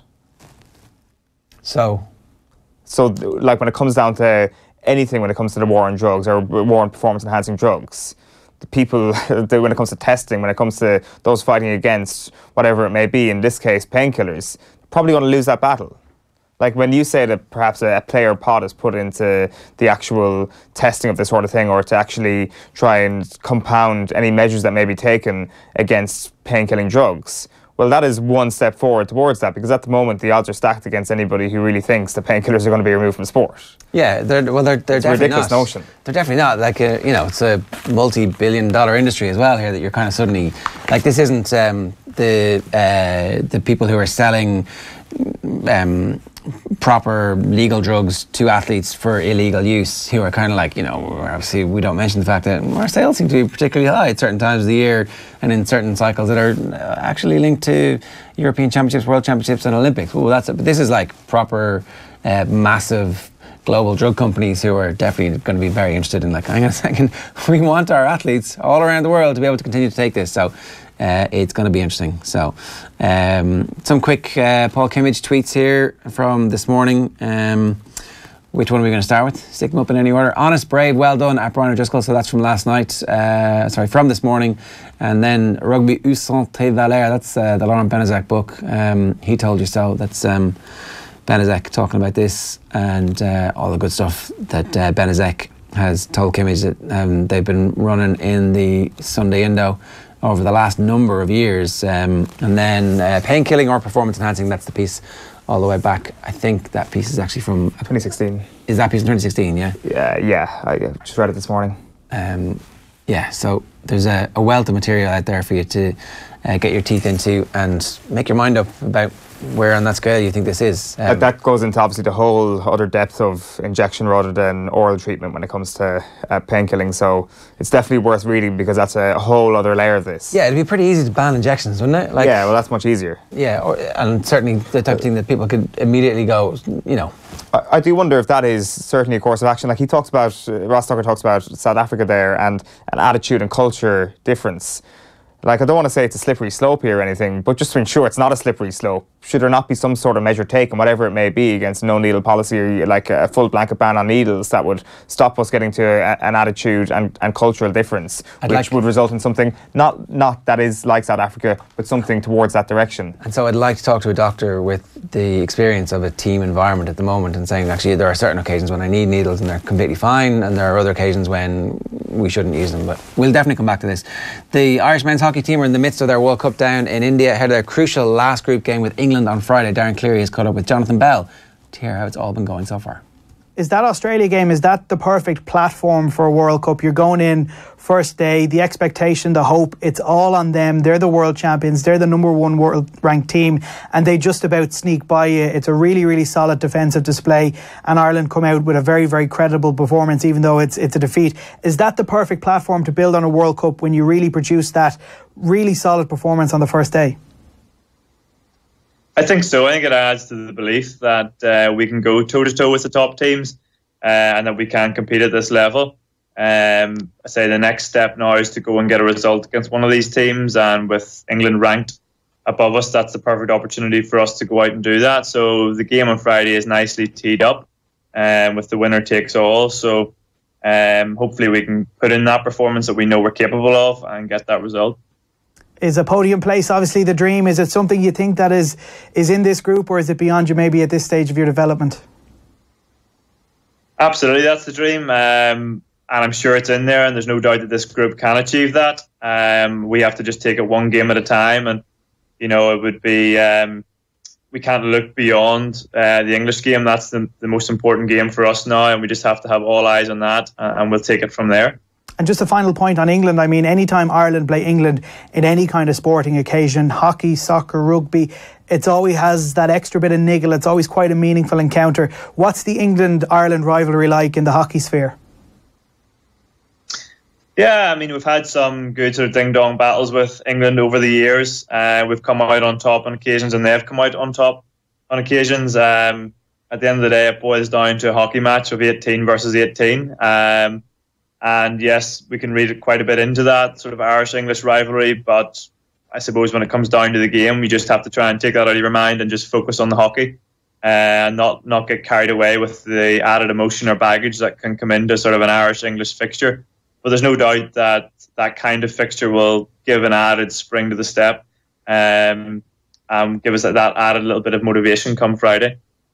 Well, Johnny, you will have the nation, a sporting nation, behind you cheering you on. So all the best against England this weekend. Thank you, Johnny Bell. Thank you very much.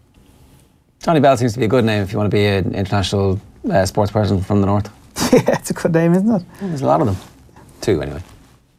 2 that you know of. Exactly. Yeah, there could be more. There could be more Johnny Bells. Darren, how are you? Welcome back. I'm very well, Ger. How is the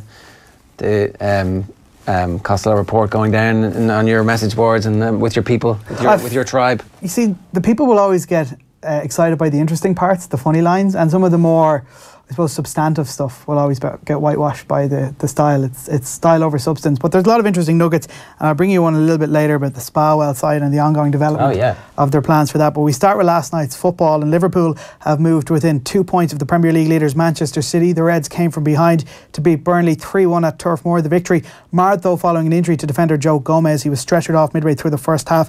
Manager Jurgen Klopp says some of the tackles being made were completely reckless. He's injured. That's not good, and he's injured in a situation which I think could have been avoided with a few clear messages on the pitch. So because we had these situations before, and everybody's like, "Wow, what a challenge!" and the boy hits the ball, but you always, I said it already in the press conference, it's like bowling. Yes, you hit one, but you hit all the rest as well. And if the boy on the ball with the ball is a bit unlucky, and that obviously was Joe, then he's injured, and that's why I was actually the opposite of happy in that situation. So the sliding challenges in particular? Yeah, you saw them. That's how it is. You can't just not judge the speed. It's not possible. It's like a bobsleigh. And really, you go and nobody knows exactly where will you stop. And that's how it is. And in a very late moment or whatever, when you have to defend the last one, and you sometimes you have to do that, to use that. But it was today from the beginning, and that I didn't like that. Bobsled and bowling. He wasn't happy with those tackles at all. Tottenham beat Southampton 3-1 at Wembley. They remain in third place in the table this morning. Chelsea, Arsenal and Manchester United have all lost ground on the top 2. The Blues were beaten 2-1 by Wolves. They are now down to 4th in the table. The Red Devils and the Gunners shared the spoils at Old Trafford. Jesse Lingard rescued a point for the home side, who had to come from behind twice in a 2-2 draw. Arsenal now in 5th, and Jose Mourinho accused his Manchester United players of shooting themselves in the foot by gifting Arsenal 2 easy goals. Mourinho could not hide his annoyance at full time. But we played against a team that is in the top of their season, in the top of their moment, where everything goes well for them. I think that's clearly a team that is in a high against a team that has so many problems. And in the top of these problems, during football matches, we shoot ourselves. You know, today we had a very, very good start. I think everybody was expecting 1-0 for us. We scored 1-0 for them. Then in the second half, in the best moment of our team, where Arsenal was clearly trying to stop the game, getting one injury here, one injury there, stop the game again. They were trying to control the game and to reduce the intensity of the game. We scored the second goal for them, and then it's again to 1. So difficult, but the reality is that in the last 4 matches we didn't lose. The wages of sin are death, Jose. The wages of sin are death. But he's got his fact there that he's sticking and hiding behind and throwing some shade at Arsenal. It's great. He's really, really good at the bait and switch, so he'll give you something else to digest where you forget about how bad a job he's doing. Imagine a team coming and faking injuries and trying to control the clock. I've never seen the Jose Mourinho team to ever do that, except from the very get-go when he first burnt brightly onto our consciousness. And Porto Celtic, wasn't it? Chelsea would have been particularly proud of Marouane Fellaini pulling Matteo Guendouzi's hair last night. Yeah, what a move. Pretty disgusting. Does he not get, does he get respectively banned for 3 games for that? You'd like to think so. Obviously, it was an act of jealousy. It's like those locks I used to have. Jose was obviously clearly watching a completely different game there last night, talking about gifting Arsenal 2 goals. Is that not exactly what Arsenal did for the 2 Manchester United goals? Say Kolasinac, Rob Holding, gift wrapping early for Christmas. Went out to Smiths, bought their toys, wrapped them up, got them wrapped behind the counter, gave them to Manchester United, job done. He's controlling the narrative on. It doesn't have to be true, he just has to say it. The Aubameyang chance, the other Aubameyang chance, David De Gea saved a point blank, the other David De Gea save from point blank range. Pretty sure Jose Mourinho said we're second best last night. That's a fair enough comment. Everton up to 6 following a 1-1 draw with Newcastle at Goodison Park. Fulham remain rooted to the bottom of the table despite picking up a point in a 1-1 draw with Leicester in the Claudio Ranieri derby. While in rugby, Brian O'Driscoll says the use of painkillers in professional rugby was widespread during his playing days. The abuse of legal medication by players has come into the spotlight after a survey found 45% of international rugby players surveyed before the World Cup have felt pressurised into playing when not fully fit. O'Driscoll lifted the lid on Off the Ball last night and said he routinely took Diphene before games and claims a team doctor would dispense painkillers to players before matches if they required. I'd have been part of teams where on the way to a game a doctor would have walked down the bus on the way to the game and inquired as to who wanted what in advance of it. For me, for the last couple of seasons anyway, would have been part of, you know, my match prep would have been a Diphene and a couple of Cocodamol. What would they do for you? Again, just a painkiller, just if I was carrying something that it would just... do you know what? It almost became like habit, where it gave me a fighting chance if I wasn't feeling 100%, that it might have leveled it up. And which might have been most of the time. Which was probably a lot of the time. Yeah. And that is the reality of it. And if you... I wouldn't have been the only one doing that. Yeah. It was usually the older players, just to try and get you, balance the equilibrium almost. Well, Ireland are fine-tuning their preparations for a game that will define their Hockey World Cup campaign. The Green Machine have high hopes of making it to the next phase of the tournament. The old enemy England stand between them and a place in the next stage. Ireland got their first points on the board with a 1-1 draw with China. That followed a narrow 2-1 loss to Australia, the number 1 ranked team in the competition and indeed the defending world champions. Johnny Bells believes that the Ireland-England rivalry adds some extra spice to the occasion. That full interview, it's in 10 minutes long. It's on the website offtheball.com.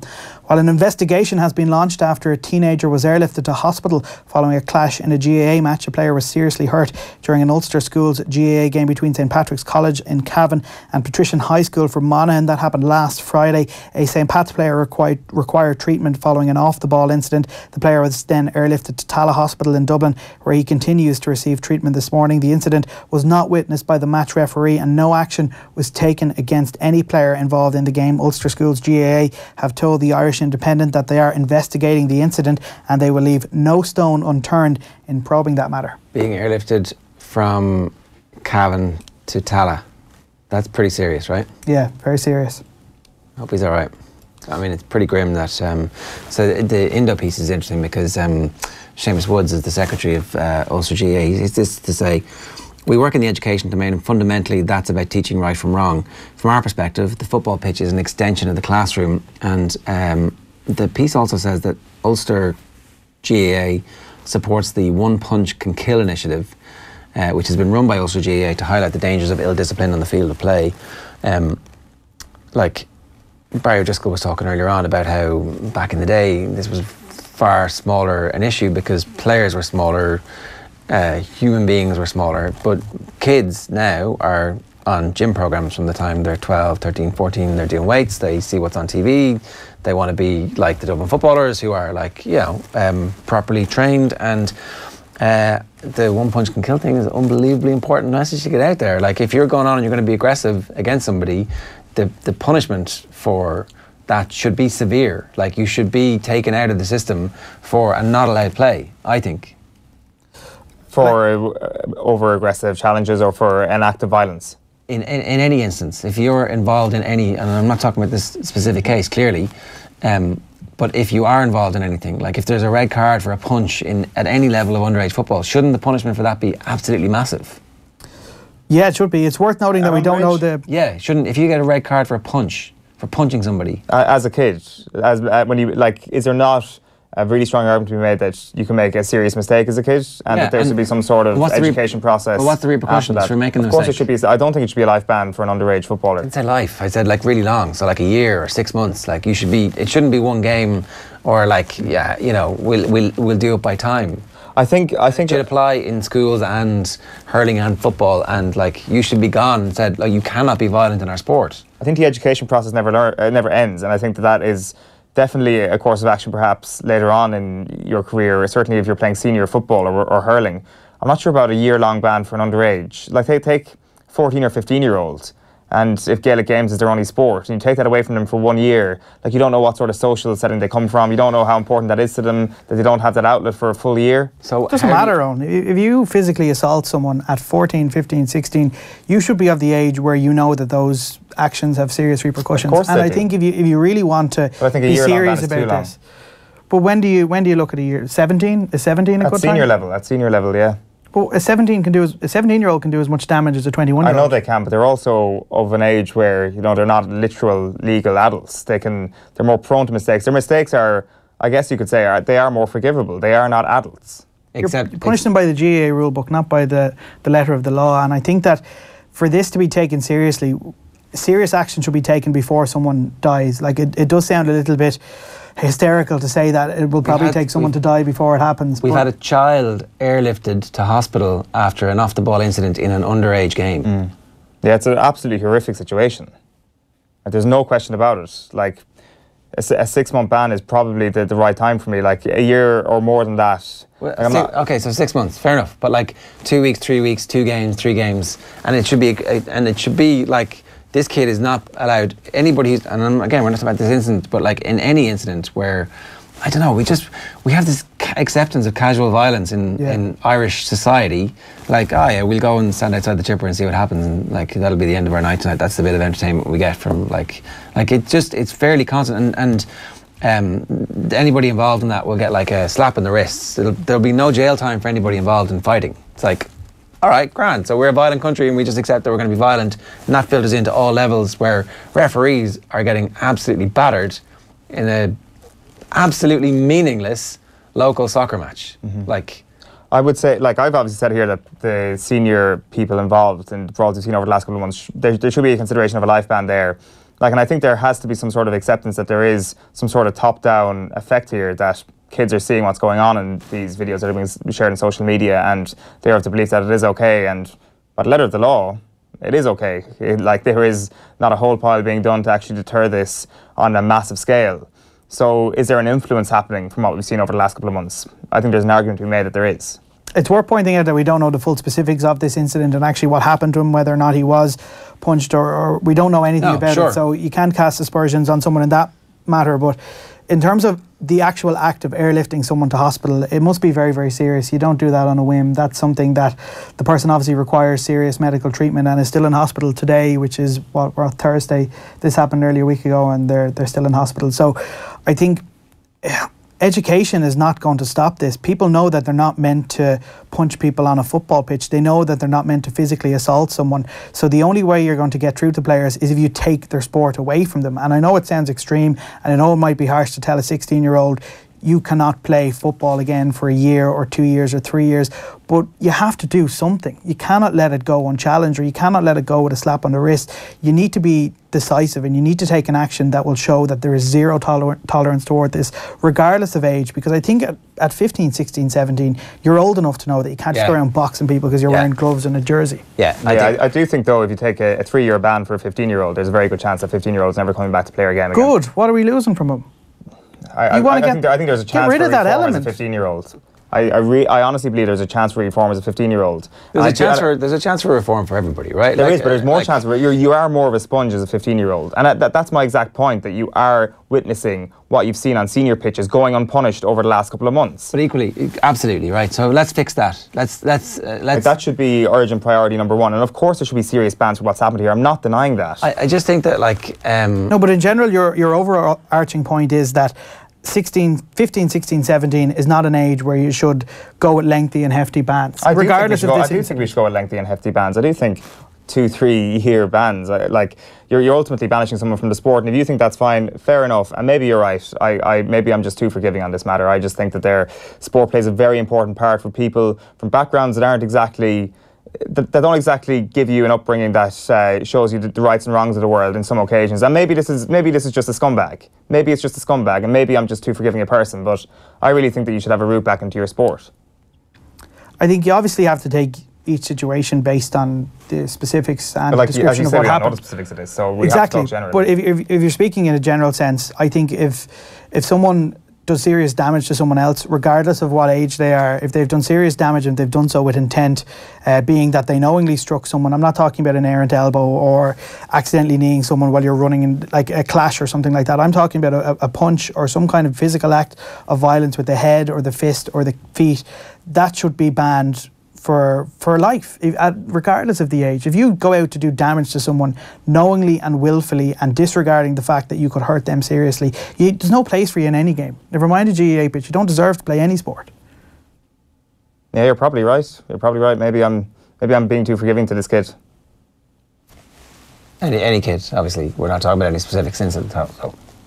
A final word on the Dublin GAA Chief Executive, John Costello. He believes criticism of the senior team was unfair in 2018. The top-ranking GAA official in the county took exception to Jim Gavin's players being labelled as robots, automatons and emotionless by some commentators. In his annual report, Costello writes, "Concerned by this matter, we undertook an examination of the sum of the parts of all involved, and I'm glad to report that no microchips, levers, wires, transistors, relays, etc. were discovered. However, I can exclusively reveal that we did discover that Paul Mannion and Jack McCaffrey do have a sixth gear." He likened two of the leading GAA analysts in the country to Statler and Waldorf. We're not sure which of the GAA analysts he did. He actually has some interesting comments on the on-field violence in the GAA, following on from the conversation we just had. And he talks about the technology, how it is an example, how it can be used for the long-term betterment of the association. Notwithstanding the negative PR, Costello writes in his report, "It is far better that culprits are exposed and punished under rule, and for the wider GAA family, players, mentors and supporters to realise not just the stupidity of their actions, but the serious dangers involved. In the past, if there were unsavoury incidents in games, ones often resulting in injury, there was often a code of omerta, and you'd hear the following: nothing much happened, it is being blown out of proportion, it's part and parcel of the game. Mobile phone evidence proves to the contrary. Thankfully, in recent years, Dublin GAA have not been blighted by violence to any great extent, but there are no grounds for us to be complacent." Definitely not. Kieran Cunningham tweets, "Having just read through it, far more to John Costello's report than few predictable jibes at pundits and those who bring up Dublin funding, etc. A lot in it and covers a hell of a lot of ground." And then he links to it. You were saying there's stuff about Spowell. Yeah, the Spowell site stuff is interesting. He says work will commence on that site in 2019. People might not be familiar. Spowell is like a giant complex out in Temple Ogue. Yeah. And a couple of years back they tried to buy it but didn't get it, and then eventually they got it. Is that what happened? Yeah, there was issues with the price being put on. I think it was in Nama. It was in Nama, that was right, yeah. And so they made a big push for it, and then there was a bit of controversy and they didn't get it, and then eventually they got their hands on it. They managed to get a deal through. There used to be like a driving range and a par 3 golf course, so that'll give you a kind of size, a sense of the scale of it. And there was some sense that this was going to be their centre of excellence, and at one point it was going to be a stadium. Yeah, they wanted to put a stadium because Parnell Park is what, 9,000, 8,000, so it wouldn't be big enough. They need a 25,000 seater stadium. Absolutely, they need a mid-sized stadium in Leinster, but they've gone down a different direction. He says that by mid-2019 they expect work to actually start on this site. It will include a full-size all-weather pitch, 3 Prunty pitches, floodlights, training areas, hurling wall and dressing rooms. So basically everything they've got out at they could have out in Blanchardstown and the National Sports Campus. Yeah, but the National Sports Campus isn't theirs. There was a big row about that. I mean, they could just use that. Oh, it's gone now. They've taken all their gym equipment away. Canteen, isn't it? And their floor. Yeah. I mean, some deal could have been done, no? Well, I think a lot of the major counties do have their own sports centres of excellence, and if you want to try and remove Dublin from what you would call the neutral areas like Crow Park or Abbottstown, venues that are meant to be used for the entire GAA community, the best thing you can do is give Dublin their own facilities. And they are spending their own money on their own facility, and it's their money and they can do what they please. Okay, you're right. Yeah, whatever. You don't agree? I just think that maybe that money, we're always obsessed with big buildings, ribbon cuttings and that kind of stuff, and sometimes we're much better. And look, they're spending loads of money on coaching and they're doing a great job of that at that level, so this is probably a little bit spare and they can kind of, but it does feel like they have access to centres of excellence, and the facilities in UCD and DCU are all amazing. Now look, but they rely on the good graces of DCU and Inishfalls to give them these facilities in the winter and the summer. And I'm sure they're looking at Leinster and going, well, that's worked out really, like having Leinster move into that purpose-built facility in UCD has been something which has coincided with their levels of excellence rising from training in prefabs to moving to a centre of excellence and having all of the facilities that you have there. They've just become the best club in the world. I'm sure Dublin are looking at that going, yeah, well, what? Yeah, okay. And also Temple Ogue seems to be, I mean, everybody who's watching who has any knowledge of the traffic out there, but at least it's accessible from most sides of the city. And they'll have full control over it. The problem is now, I think, if Dublin wanted to randomly train, they couldn't. Their training schedule is planned, it's set out in advance. They don't have too much control. Those pitches are at the mercy of other people. And as well, Costello mentioned in his report last year that the glamour and glory of it is somewhat overstated, in that last year they had 2 training sessions cut early by floodlight failures because a player tried to put on a kettle or something.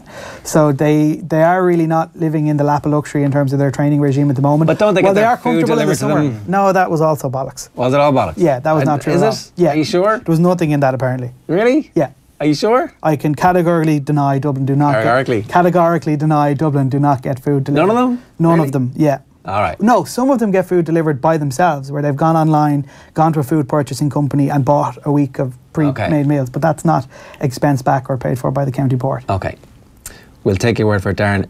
Thousands wouldn't. Emma Keane has been in touch to say a 3-year ban for a 16-year-old when an inter-county player will have a lawyer arguing in front of the CCC and getting off scot-free. It's that senior county player role model which is leading the behaviour of underage players. That's on discipline in the GAA and violence. Conor Barnes says it is or was common at a lot of levels. This is about the medicalisation. Lads were using Difene after games routinely, and that was the AIL level. The medicalisation of sport is such a difficult area. Where do you draw the line? Fair play to Brian for calling it out and speaking honestly. It's a discussion we need to have. Dara O'Toole says, so does Ger having painkillers during and post root canal mean he had a competitive advantage over the other OTB presenters by coming back earlier than his body would naturally allow? I was high as a kite for about a day and a half after the stuff that they injected.